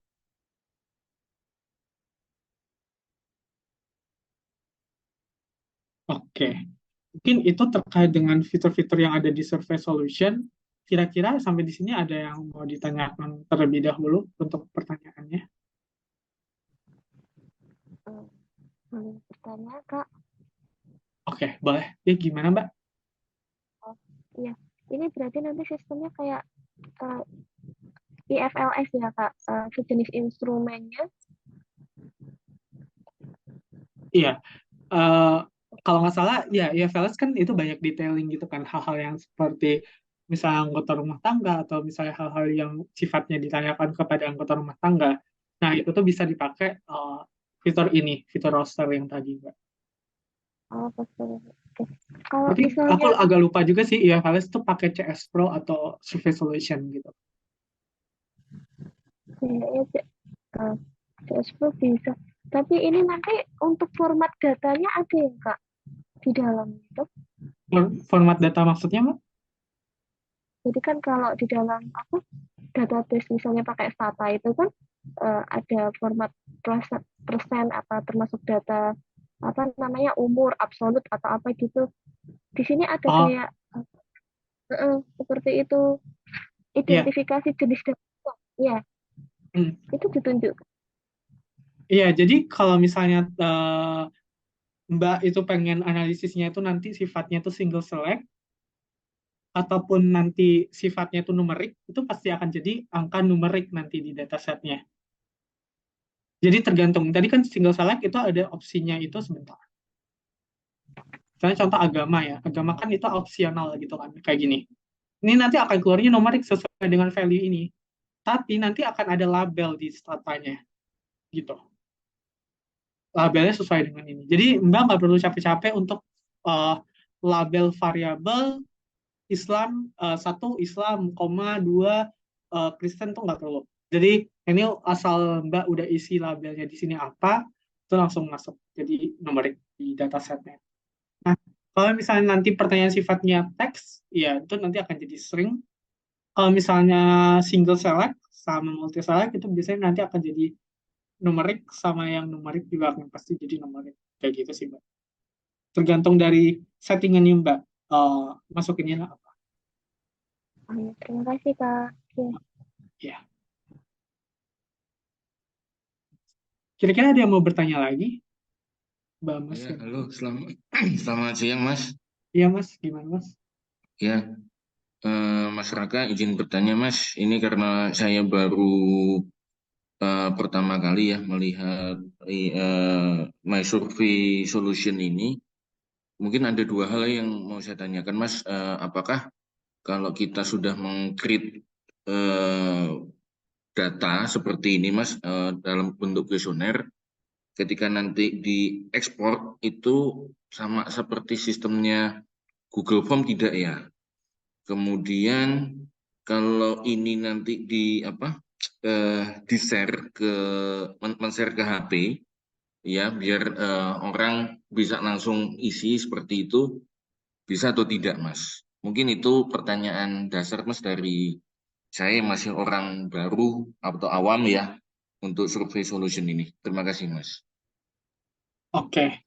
Kalau untuk dataset yang diekspor, itu bentuknya bisa disetting, Pak. Apakah dia Bapak pengennya nanti pakai Excel, itu bisa disetting ke Excel format datanya. Terus habis itu ada fitur lain juga yang mungkin nggak ada di Google Form, itu bisa diekspor ke DTA. DTA itu khusus untuk dataset bentuknya stata, ataupun yang bentuknya SPSS juga ada. Jadi nanti kalau misalnya ngolahnya pakai SPSS atau stata bisa langsung tinggal sesuai dengan format yang pengen dipakai. Nah, untuk formatnya sama sebenarnya, untuk nama variabelnya nanti akan disesuaikan dengan apa yang disetting di kuesionernya. Cuman mungkin yang uniknya di sini nanti di rosternya sih. Jadi kalau misal roster kan itu akan jadi tidak unik kan datanya. Maksudnya gini, misalnya tadi Raka, Ani, dan ini. Nah, Raka ini ada jenis kelamin, ada misalnya umur, dan seterusnya. Ini itu ada juga jenis kelamin, dan seterusnya. Itu jadi ID-nya nanti nggak akan unik gitu. Nah, itu mungkin yang perlu di-merge. Jadi, nanti di-reshape dulu datanya, terus baru di-merge ke dataset utama. Itu aja sih paling perbedaannya. Karena kan di Google Form juga nggak ada roster. Tapi kalau misalnya pertanyaan roster itu nggak ada, ya secara format itu kurang lebih sama sih, sama hasil yang dikeluarkan dari tabular berbentuk Excel di apa namanya survey solution dan ataupun juga dengan ketika menggunakan Google Form ekspornya. Lalu yang kedua, apakah ini bisa di-share link lalu habis itu dikasih ke responden? Bisa dipakai. Cuman mungkin yang perlu aku notes itu adalah pengalaman karena menggunakan Cawi itu kalau misal survey solution itu ketika ngisi apa namanya sectionnya nanti kan ini nanti akan keluar per section. Sorry, aku coba sectionin. Uh, Nah, mungkin ini salah satu kekurangan survey solution karena sebenarnya survey solution itu lebih dicenderungkan untuk penggunaan Cawi dibandingkan Cawi. Tapi kalau misalnya teman-teman itu ingin pakai lebih detailing untuk apa namanya pertanyaan-pertanyaan roster kan itu nggak bisa di Google Form kan, makanya teman-teman pakai survey solution. Jadi ketika sudah selesai pertanyaan, misalnya di section identifikasi responden, misalnya udah status responden. Nah, kalau misalnya di Cawi itu langsung nanti ada complete gitu di sini. Jadi itu yang sedikit agak mengganggu. Jadi kalau misalnya responden itu nggak selesai, itu langsung ke submit aja datanya. Itu sih. Jadi strateginya apa? Strateginya adalah dengan membuat notes di sini. Notes, bisa jangan ketik komplit selagi subsectionnya belum selesai. Itu sih. Paling tapi untuk pelaksanaan dengan menggunakan Cawi itu bisa. Paling notes-nya itu aja sih. Ada komplit di setiap akhir subsection yang justru itu mendorong si responden itu ya udah ngira udah komplit padahal mereka masih belum komplit. Kira-kira apakah menjawab, Pak? Sudah, Mas. Makasih, Mas. Oke. Iya. Eh, apakah ada pertanyaan lagi dari teman-teman yang lain? Mas Rizky izin bertanya lagi, Mas. Mas Ya, Rizky. boleh, Mas. Oke. Awas. Oke. Ini Mas yang terkait lokasi tadi untuk coding nama lokasinya atau kode lokasinya biar sama kayak BPS, itu perlu input satu-satu atau bisa kita misalkan bikin Excel-nya dulu terus tinggal input ke sini ya? Oke. Ya. Eh, jadi kalau untuk input lokasi itu bisa dua cara, Mas. Bisa input satu-satu, atau Mas bisa buat di Excel dulu, kayak gini. Tapi formatnya kayak gini ya. Ada value, title, parent value, sama attachment. Value itu isinya value dari, misalnya pertanyaan terkait dengan kabupaten kota. Terus parent value ini berarti kan provinsi. Berarti Mas isi nanti value-nya sesuai dengan value kabupaten kota ID-nya apa, terus nama kabupaten kotanya apa, terus habis itu parent value-nya connect ke kode kabupaten kode provinsi yang di pertanyaan sebelumnya. Ini misalnya nih Aceh. Aceh itu kan kode ID BPS-nya 11. Jadi langsung connect ke 11.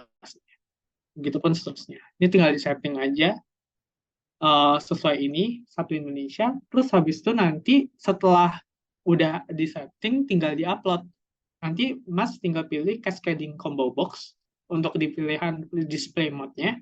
Terus tinggal pilih select parent question-nya. Kalau ini kan kasusnya kecamatan ke kabupaten kota. Jadi tinggal dipilih parent value-nya berarti kabupaten kota parent value-nya. Siapa induknya gitu. Nah, terus habis itu Mas tinggal klik upload new categories. Nah, upload nih kategoris di sini Mas bisa upload di sini dengan cara klik ini. Jadi tinggal dikonekin aja ke letaknya di mana. Atau Mas bisa input manual di sini. Nah, cara kedua Mas bisa buat pakai text view dengan format seperti ini. Tapi mungkin lebih familiar pakai tabel yang tadi ya, lebih Excel, lebih mudah. Dan kadang kan kita tinggal ekspor aja kan dari data Podes misalnya, itu kan lebih gampang gitu untuk masukin ya. Jadi ya better pakai Excel sih sebenarnya, lebih familiar aja gitu caranya. Nanti kalau udah tinggal apply change, terus habis itu udah langsung ganti gitu. Oke, makasih banyak Mas. Kira-kira dari yang lain ada yang bertanya? Oh, ini ada yang di chat juga. Oke, nanti aku share. Ini dari Mbak Siti Munawaroh. Ini saya selalu pakai Gform dan pasti kendala saya ketika kuesioner banyak. 30, kalau misal lebih dari 30 pasti mengalami error. Dan setelah belajar ini sepertinya sangat minim sekali ya Kak. Oke. Ya, kalau misalnya untuk ya survei solution tuh keuntungannya itu secara servernya lebih kuat dan seterusnya. Cuman mungkin kelemahannya balik lagi itu kalau misalnya menggunakan Cawi itu di bawahnya tuh nanti ada complete yang responden tuh kadang nggak tahu kalau misalnya itu udah selesai pertanyaannya atau belum. Ataupun yang kedua tuh kadang karena ini kan kita pakai demo survei ya. Kalau misalnya pakai server sendiri itu harus punya laptop yang 24 jam hidup terus. Jadi karena ini tujuannya untuk survei skala besar ya, jadi itu sih yang kekurangannya kalau misalnya teman-teman itu pakai. Tapi kalau misalnya surveinya itu cuma berlangsung 30 hari, teman-teman bisa pakai demo survei. Tuh, terus habis itu izin bertanya gimana caranya men-setting supaya ada warning information kepada responden kalau ada data yang belum diisi. Sehingga responden tidak bisa move ke halaman berikutnya. Terima kasih. Nah, kalau misalnya untuk ini, sebenarnya warning nggak bisa keluar, cuman kita bisa set kalau misalnya pertanyaan berikut, misalnya pertanyaan LK02 itu keluar kalau misalnya LK01 diisi. Jadi, itu cara untuk supaya responden itu nggak move ke halaman berikutnya. Jadi di setting is answer pertanyaan LK01 itu keisi gitu. Misalnya kayak gini. Pertanyaan LK05 ini nggak akan keluar kalau misalnya LK04 udah keisi. Pertanyaan LK06 itu nggak akan keluar kalau misalnya LK05 nggak keisi. Dan seterusnya.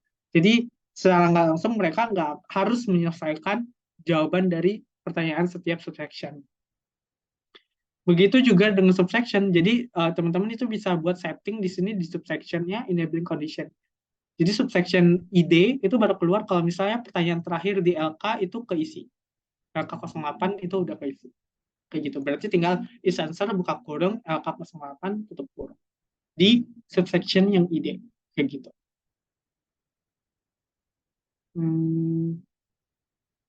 Tuh, kira-kira dari teman-teman yang lain ada yang ingin ditanyakan?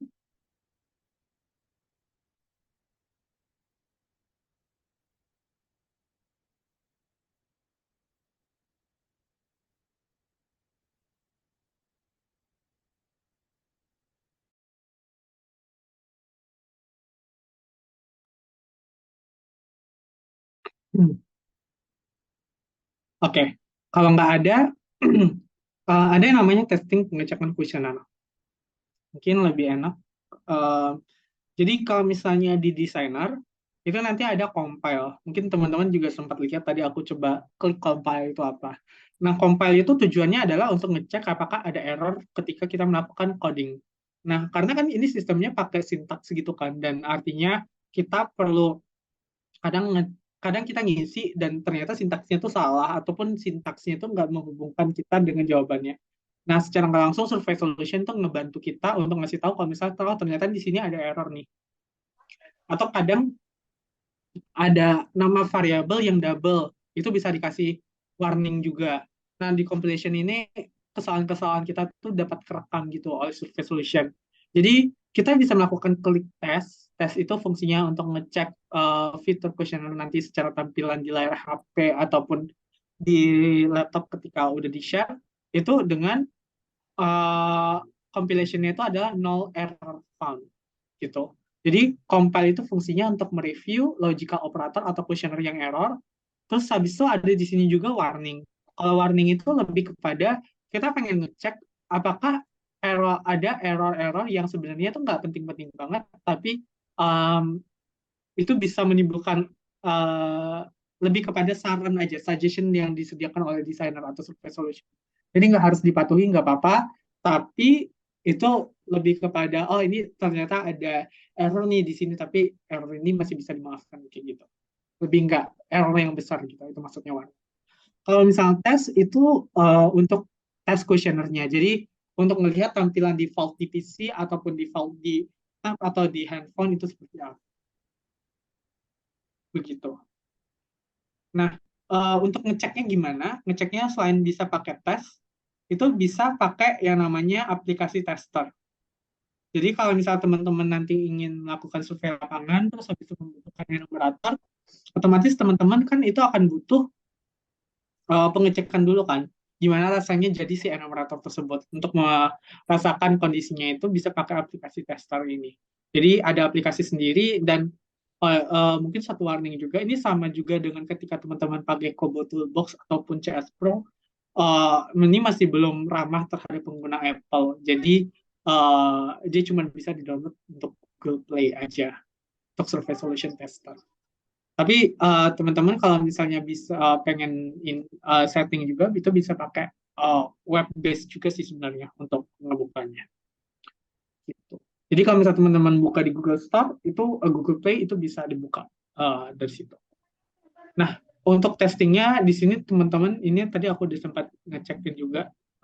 Ini untuk compile misalnya, biasanya tuh error-nya tuh kalau misalnya ada salah enabling condition, ada salah di validation response, atau misalnya tadi kalau kasus di aku, kalau teman-teman ikutin tadi, ini banyak kosong, ini aku buat kosong kan. Ini kalau misalnya di compile, ini pasti error. Karena valid variable, nama variable name itu nggak ada, question-nya juga nggak ada. Jadi ini ngebantu kalau misalnya banyak yang kosong-kosong, itu langsung kita termitigasi dari awal. Kayak gitu. Nah, kalau udah compile, udah nol, baru tesnya itu bisa dibuka. Jadi kalau misalnya errornya itu tadi masih ada, teman-teman harus nuntasin errornya itu sampai selesai, baru bisa membuka tesnya itu sendiri. Gitu. Baru kebuka nih tampilan untuk surveinya. Oke, sampai sini untuk testing pengecekan kuesioner, ada yang mau ditanyakan dari teman-teman?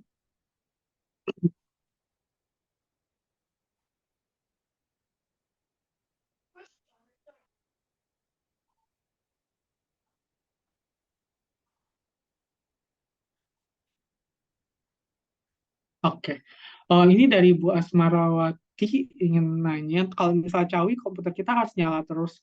Nah, kalau misalnya cloud ini, jadi sistemnya ini GIL 2 tadi Mbak. Jadi ada yang cloud based sama ada yang server. Nah, tapi dua-duanya memang itu harus nyala terus laptopnya. Dan kalau misalnya Mbak pengen pakai server dari si Haki-nya atau server dari Survey Solution, survey solutionnya tuh nyediain yang namanya demo survei. Even sebenarnya dia udah nge-state juga sih kalau misal demo survei itu jangan dipakai untuk survei langsung. Tapi ya itu bisa jadi sebuah pilihan kalau misalnya surveinya itu berlangsung kurang dari 30 hari kayak gitu. Jadi uh, kita pakai cloud-nya si survey solution untuk pakai itu kayak gitu.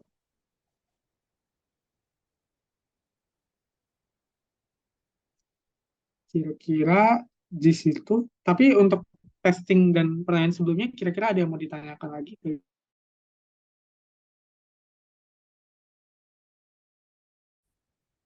Sebenarnya kalau dulu sekitar 2018-an itu masih tersedia tuh, maksudnya bisa dipakai seluruhnya. Tapi sejak tahun berapa gitu, itu tuh akhirnya dipakai sistem yang host based gitu. Jadi emang harus ada komputer yang nyala 24 jam untuk konekin ke internet. Dan pastikan juga sih bukan 24 jam nyala doang, tapi emang harus connect ke internet juga supaya bisa akses di Aki. Kayak gitu. Cuman kalau misalnya surveinya di bawah 30 hari itu bisa pakai demo survei aja.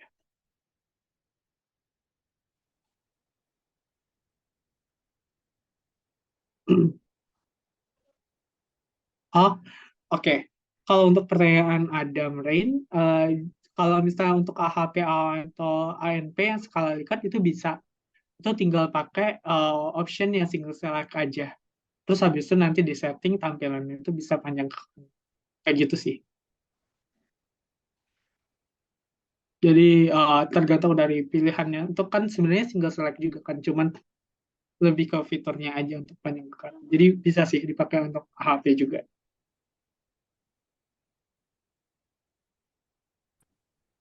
Izin Kak menyambung Oke, pertanyaan yang di komen. boleh. Kalau skala Likert kan dia tampilannya eh, berulang gitu, maksudnya dari 1, 2, 3, 4 terus kembali lagi yang di sebelah kanan 1, 2, 3, 4 juga gitu. Hmm. Nah untuk angka-angka tersebut bisa di apa namanya di setting sesuai dengan skala Likertnya Kak. Oh, bisa. Jadi nanti pas pilih single select-nya, itu nanti use kategorinya reusable categories aja. Jadi langsung keluar sesuai dengan reusable kategori yang sama. Tapi tampilannya tuh tetap 1 sampai 6 juga gitu. Jadi tinggal dipilih display mode-nya itu bisa pakai radio button list, jadi listnya ke bawah, atau combo box itu dibuka dulu, atau cascading. Tapi kalau misalnya HP gitu kan berarti kan list gitu kan bentuknya. Jadi ya biasanya pakai radio button list gini sih, kayak gitu. Jadi nanti ini tinggal input aja text view-nya sama aja. Gitu. Oh iya, baik Kak, terima kasih.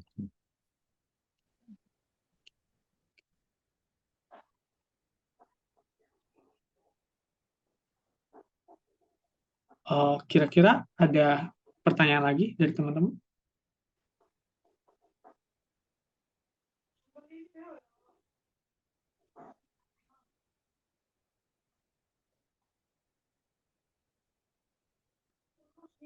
Oke, kalau nggak ada, kita coba lanjut ke section selanjutnya.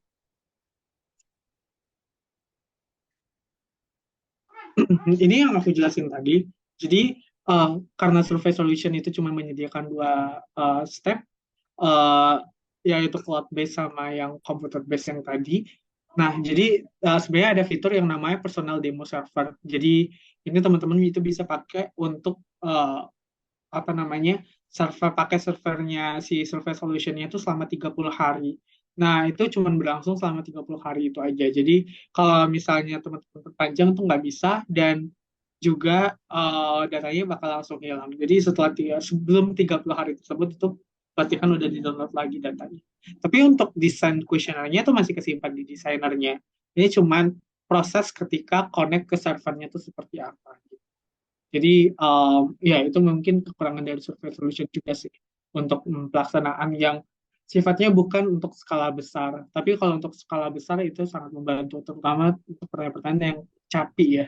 Karena kalau CAPI itu pertama teman-teman itu tatap muka, artinya teman-teman itu bakal minta tolong enumerator dan memastikan bahwa enumerator itu menjawab yang sangat detail. Dan yang kedua juga ini bisa digunakan secara offline. Jadi meskipun nggak ada connect internet, as long as teman-teman itu HP-nya masih hidup ya dan bisa akses aplikasinya ya bisa untuk melakukan pengisian kuesioner dan nanti kalau misalnya udah ada di tempat yang ada internetnya nanti tinggal diupload kuesionernya tersebut.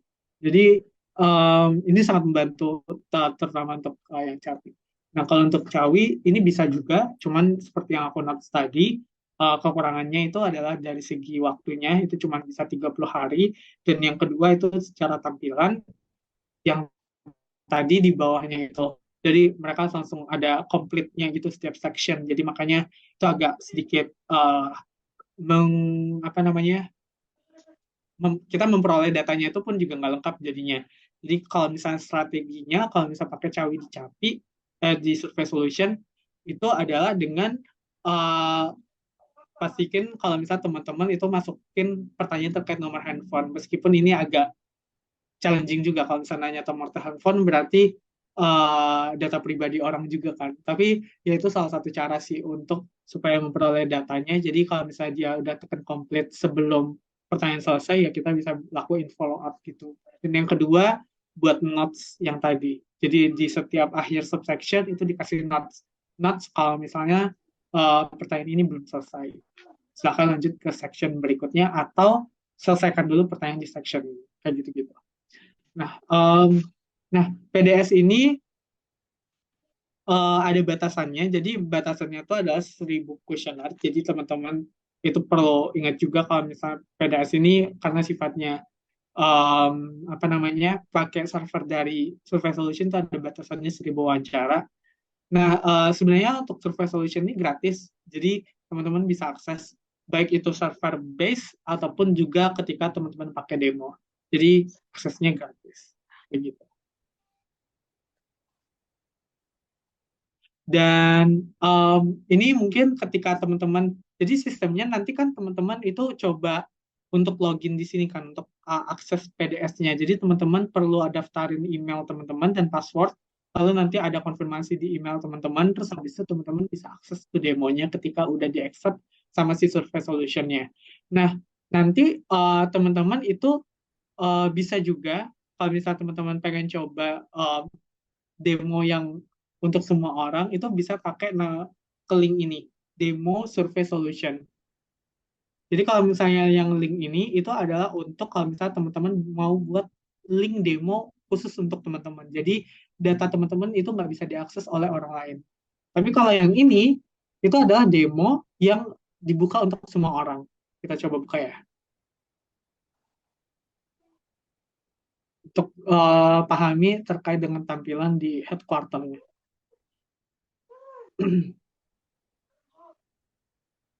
Ini demo Haki.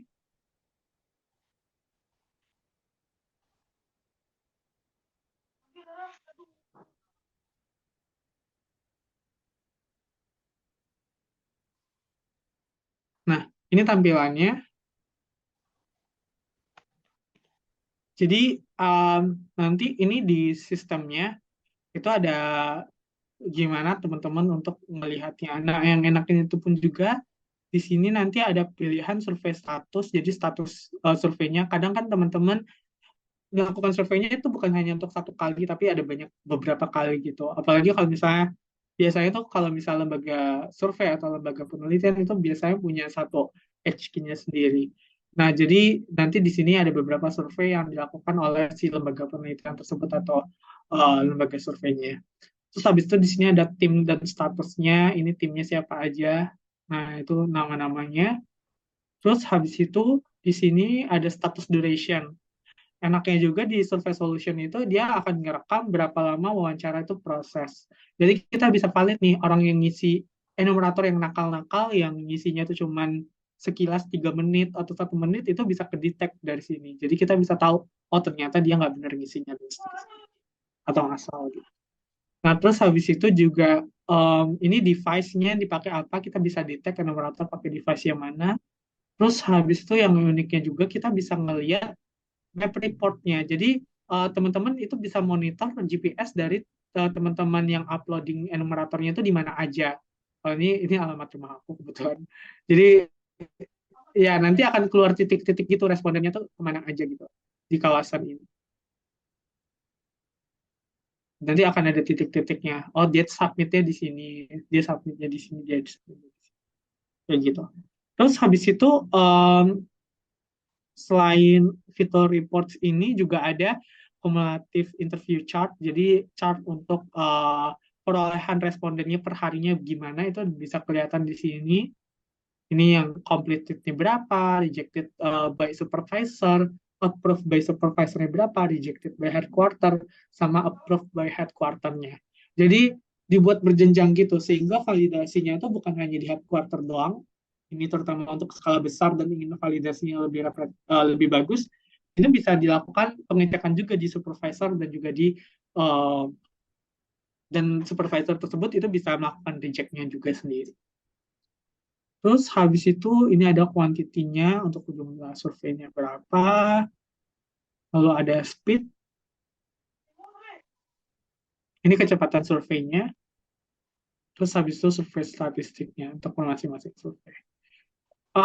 Terus habis itu kalau misalnya ada data masuk, nanti akan masuknya ke sini. Nanti akan ada kode-kodenya. Nah, mungkin yang berbeda kalau misalnya kita pakai Google Form dan seterusnya, kita nggak punya ID per kuesioner kan. Nah, kalau di sini dia nanti akan ada ID-nya ini. 35631450. Ini nanti kita bisa pakai unique ID untuk merge beberapa dataset terkait. Terus habis itu kita bisa tahu responsible-nya siapa nih. Oh, ternyata ini yang responsible PT Agricom. Terus habis itu update-nya kapan, error-nya berapa, not answer-nya berapa, itu bisa di-detect di sini. Terus habis itu juga, dan nah ini bisa dibagi juga berdasarkan kuesionernya. Kuesionernya ada apa aja, statusnya gimana, dan ya seterusnya. Terus habis itu di sini juga ada list per supervisor. Supervisornya ada apa, interviewernya tuh ada siapa aja, dan terakhir ini di sini kita bisa melakukan import questionnaire-nya. Cara import questionnaire-nya tinggal kita klik import questionnaire, nanti langsung connect ke designernya. Nah, ini teman-teman tinggal connect aja ke desainernya. Misalnya teman-teman pengen connect ke workshop Mikdas UGM yang tadi. Ini tinggal diklik, terus tinggal diimport. Jadi desainer itu adalah sebuah platform yang terpisah dengan Survey Solution-nya ini. Jadi ini tinggal aku import, terus tinggal import nanti masuk ke Survey Solution. Tapi aku nggak bisa import ini di sini karena ini apa namanya server milik bersama satu server satu dunia gitu. Jadi kayak ini cuma untuk demo doang. Gitu. Nah, ini untuk assignment-nya ke siapa aja. Nah, kadang uniknya juga, kalau misalnya teman-teman ingin udah metain nih, si respondennya harus A, B, C, D. Nah, orang yang datangin itu adalah enumerator X, Y, Z gitu. Nah, itu tuh kita bisa petain. Kalau A itu diwawancara oleh X, B itu diwawancara Y, C itu diwawancara Z. Nah, kayak gitu-gitu. Itu bisa dipetain dari situ juga dengan memberikan responsibelnya kepada masing-masing orang. Begitu. Nah, satu lagi mungkin cara untuk assignment gimana caranya? Itu adalah dengan memberikan assignment di sini. Misalnya dari importer questionnaire itu tinggal di assign, misalnya new assignment. Nah, ini tadi kalau misalnya teman-teman ingin pilih responsibelnya siapa, tergantung dari kode enumerator, interviewer, atau supervisornya.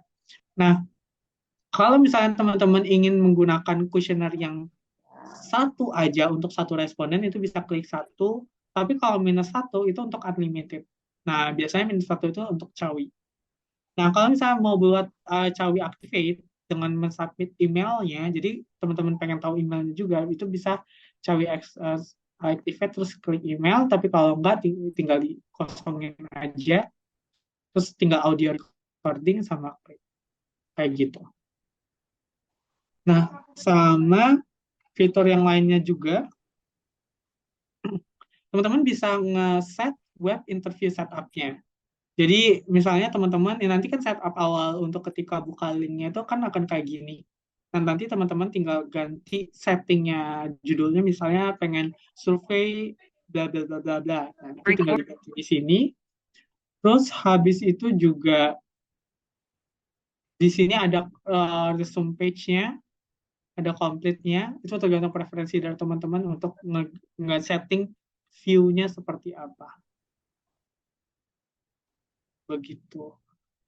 Mungkin itu untuk section yang ini, untuk uploading. Kira-kira sampai di sini ada yang mau ditanyakan terkait dengan penggunaan survey solution di Haki-nya? Parker?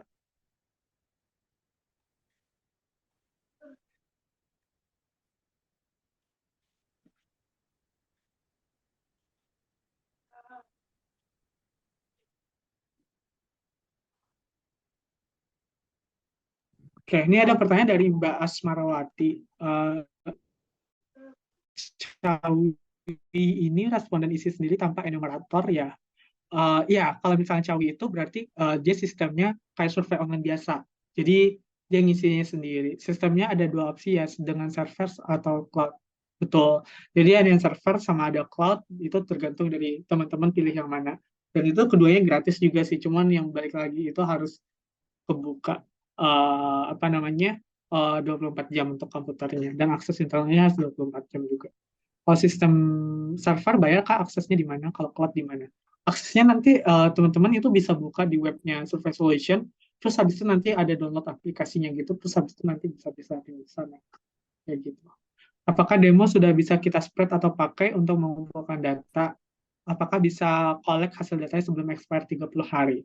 Nah, sebenarnya ini strategi yang pada nakal juga sih sebenarnya. Cuman sebenarnya dari Survey Solution itu menyediakan demonya itu untuk supaya kita bisa memfamiliarkan dengan fitur di Survey Solution. Tapi sebelum 30 hari kita bisa mengkolek datanya juga. Jadi sebenarnya demo itu bisa dipakai untuk pengumpulan data. Tapi mungkin saran aku pakai yang demo PDS, personal demo server. Jadi teman-teman itu betul-betul yang bisa akses itu adalah teman-teman berdasarkan email teman-teman. Karena kalau bisa pakai yang ini, yang kedua ini bisa diakses oleh semua orang karena nama penggunanya satu doang kan. Nah, itu agak sedikit berbahaya, terutama untuk data dari respondennya. Karena kan kalau survei lapangan itu yang perlu kita highlight juga adalah terkait dengan keamanan data dari responden. Apalagi kalau misalnya teman-teman ingin pakai Cawi, itu kan seperti yang tadi aku bilang, itu ada di bawah setiap section itu ada komplit, dan itu sangat riskan sekali. Makanya teman-teman kadang harus menanyakan terkait dengan nomor handphone dari respondennya.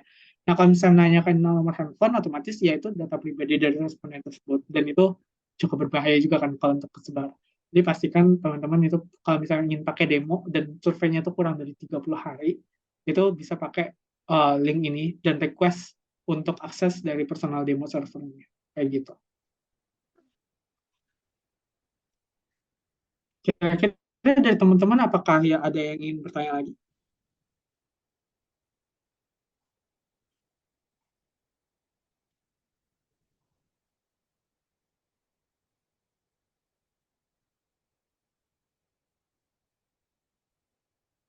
Oke, kalau nggak ada, uh, ini mungkin section yang terakhir sebelum kita masuk ke breakout room session.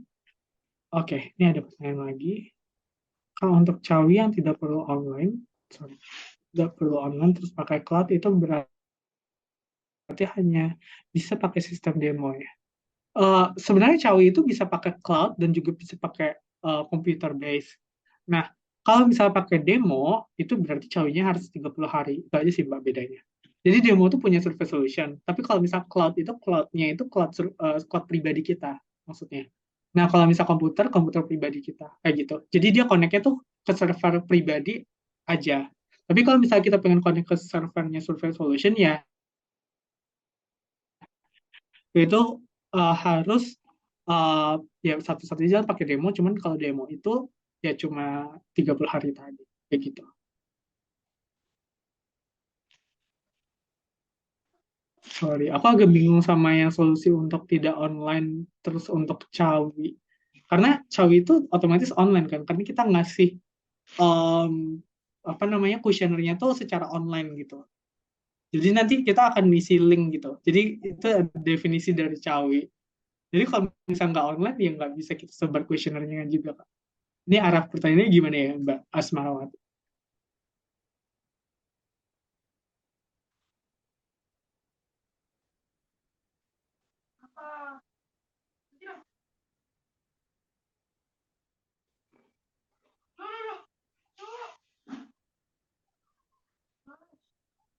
Gimana Mbak Asmarawati?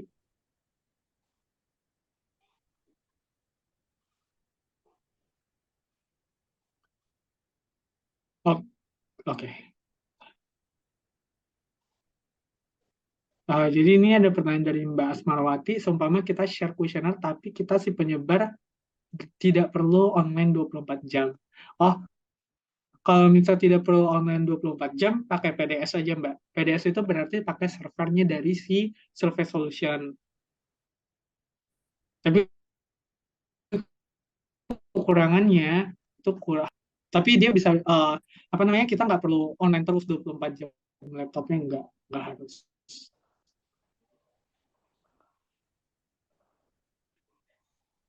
Gitu.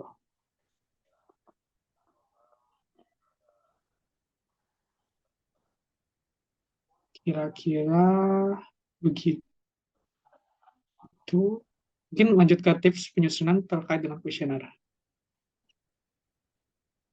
Oke.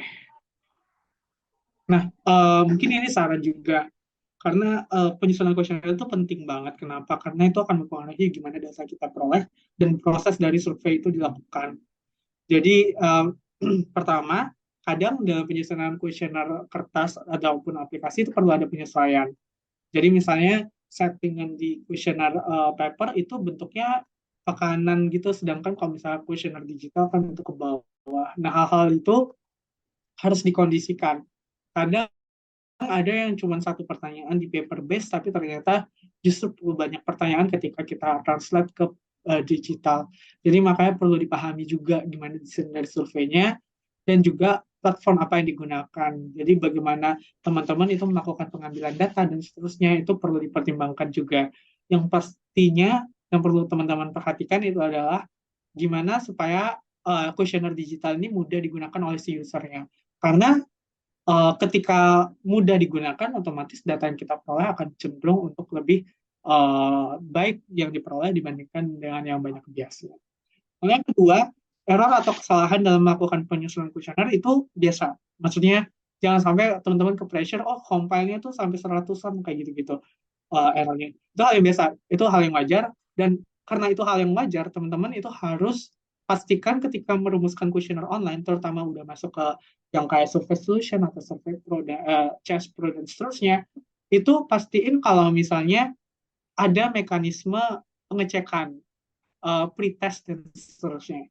Karena uji coba tersebut itu yang akan membantu teman-teman akan sadar, oh ternyata ini nggak pantas nih pertanyaan ini ditanyakan kepada orang segmen seperti ini.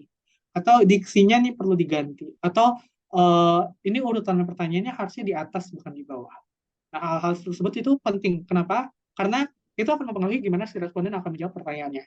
Jadi, pastiin kalau misalnya teman-teman itu banyak melakukan pretest. Karena pretest yang banyak itu akan membantu teman-teman untuk mencegah mitigasi hal-hal yang cenderung akan mempengaruhi hasil data yang diperoleh. Kualitas dari datanya akan terpengaruh akibat dari tidak dilakukannya pretest dan seterusnya. Jadi biasanya kalau misalnya teman-teman itu lihat di survei-survei yang cenderung restrict untuk publikasi jurnal dan seterusnya, mereka biasanya melakukan ada SOP-SOP-nya. Misalnya mereka ada pengecekan internal dulu secara kelompok, terus habis itu ada pretest dulu. Pretest itu ke orang yang bukan responden tapi memiliki karakteristik yang sama dengan responden. Terus udah oke nih sama orang ini, terus habis itu baru diuji coba lagi ke kelompok tertentu, apakah visible atau enggak, baru nanti dilakukan wawancara kepada responden. Jadi ketika ingin melakukan wawancara responden, kita udah yakin nih ternyata structure-nya udah oke, lalu habis itu bagaimana enabling condition-nya, structure dari pertanyaannya, dan seterusnya udah oke. Jadi data yang diperoleh itu lebih efektif juga. Dan yang terakhir itu adalah lakukan pengecekan data secara berkala. Karena ketika pelaksanaan survei perencanaannya udah oke, tapi ternyata dalam pelaksanaannya ada ternyata error yang masih ditemuin, terus habis itu juga kadang juga data kita disubmit yang nggak komplit dan seterusnya, itu tuh mempengaruhi banget ketika hasil dari proses field survey-nya tuh dilakukan. Jadi kalau misalnya teman-teman itu melakukan survei, pastiin kalau misalnya tiap hari itu dibuka gitu, surveinya apakah ada yang salah atau ada yang missing, ada yang error dan seterusnya, itu bisa termonitor dengan baik dan dapat dimitigasi selanjutnya dengan baik, sehingga errornya itu tak ketumpuk di belakang semua. Errornya sudah terdeteksi dari awal, dan kalau misalnya ada penyesuaian-penyesuaian tertentu yang diperlukan, itu dapat dilakukan sejak awal, bukan di akhir nanti. Karena jujur kekurangan dari field survey adalah biaya yang cukup besar. Karena kita perlu enumerator, ataupun juga meskipun survei online, itu kita perlu yang namanya menyebar kuesioner, bagaimana memastikan apakah kuesioner itu diisi responden yang kita ingin, dan juga target dari survei tersebut terpenuhi. Kayak gitu. Itu sih yang perlu diperhatikan ketika melakukan pengisian kuesioner. Nah, kira-kira sampai di sini ada yang mau ditanyakan terlebih dahulu terkait dengan penyusunan kuesioner dalam aplikasi?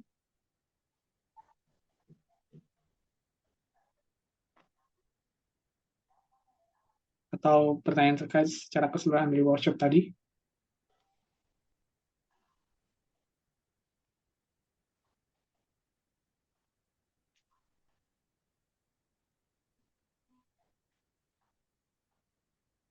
Oke, kalau nggak ada pertanyaan, ini referensi yang mungkin teman-teman kalau misalnya mungkin ada penjelasan aku yang apa namanya yang kurang detail dan seterusnya, teman-teman itu bisa akses video di link ini dan juga di materinya itu bisa teman-teman cek di beberapa list ini yang cukup detail terkait dengan materi. Berakhirnya waktu pengerjaan post-test pada siang hari ini adalah penutup pada rangkaian acara dari pagi hingga siang hari ini. Saya ucapkan terima kasih banyak kepada masyarakat yang telah bersedia sharing knowledge dan juga para peserta yang telah mengikuti rangkaian acara dari awal hingga akhir di siang hari ini. Saya sangat mengapresiasi Bapak, Ibu, dan teman-teman semua telah mengikuti workshop hari ini dengan sangat antusias. Semoga workshop dari pagi hingga siang hari ini dapat menambah ilmu dan juga memberikan manfaat yang dapat diterapkan penelitian selanjutnya. Saya mohon maaf apabila masih terdapat kesalahan ataupun kekurangan dari acara hari ini. Semoga kita dapat bertemu di workshop Microeconomic Dashboard selanjutnya. Akhir kata, wassalamualaikum warahmatullahi wabarakatuh.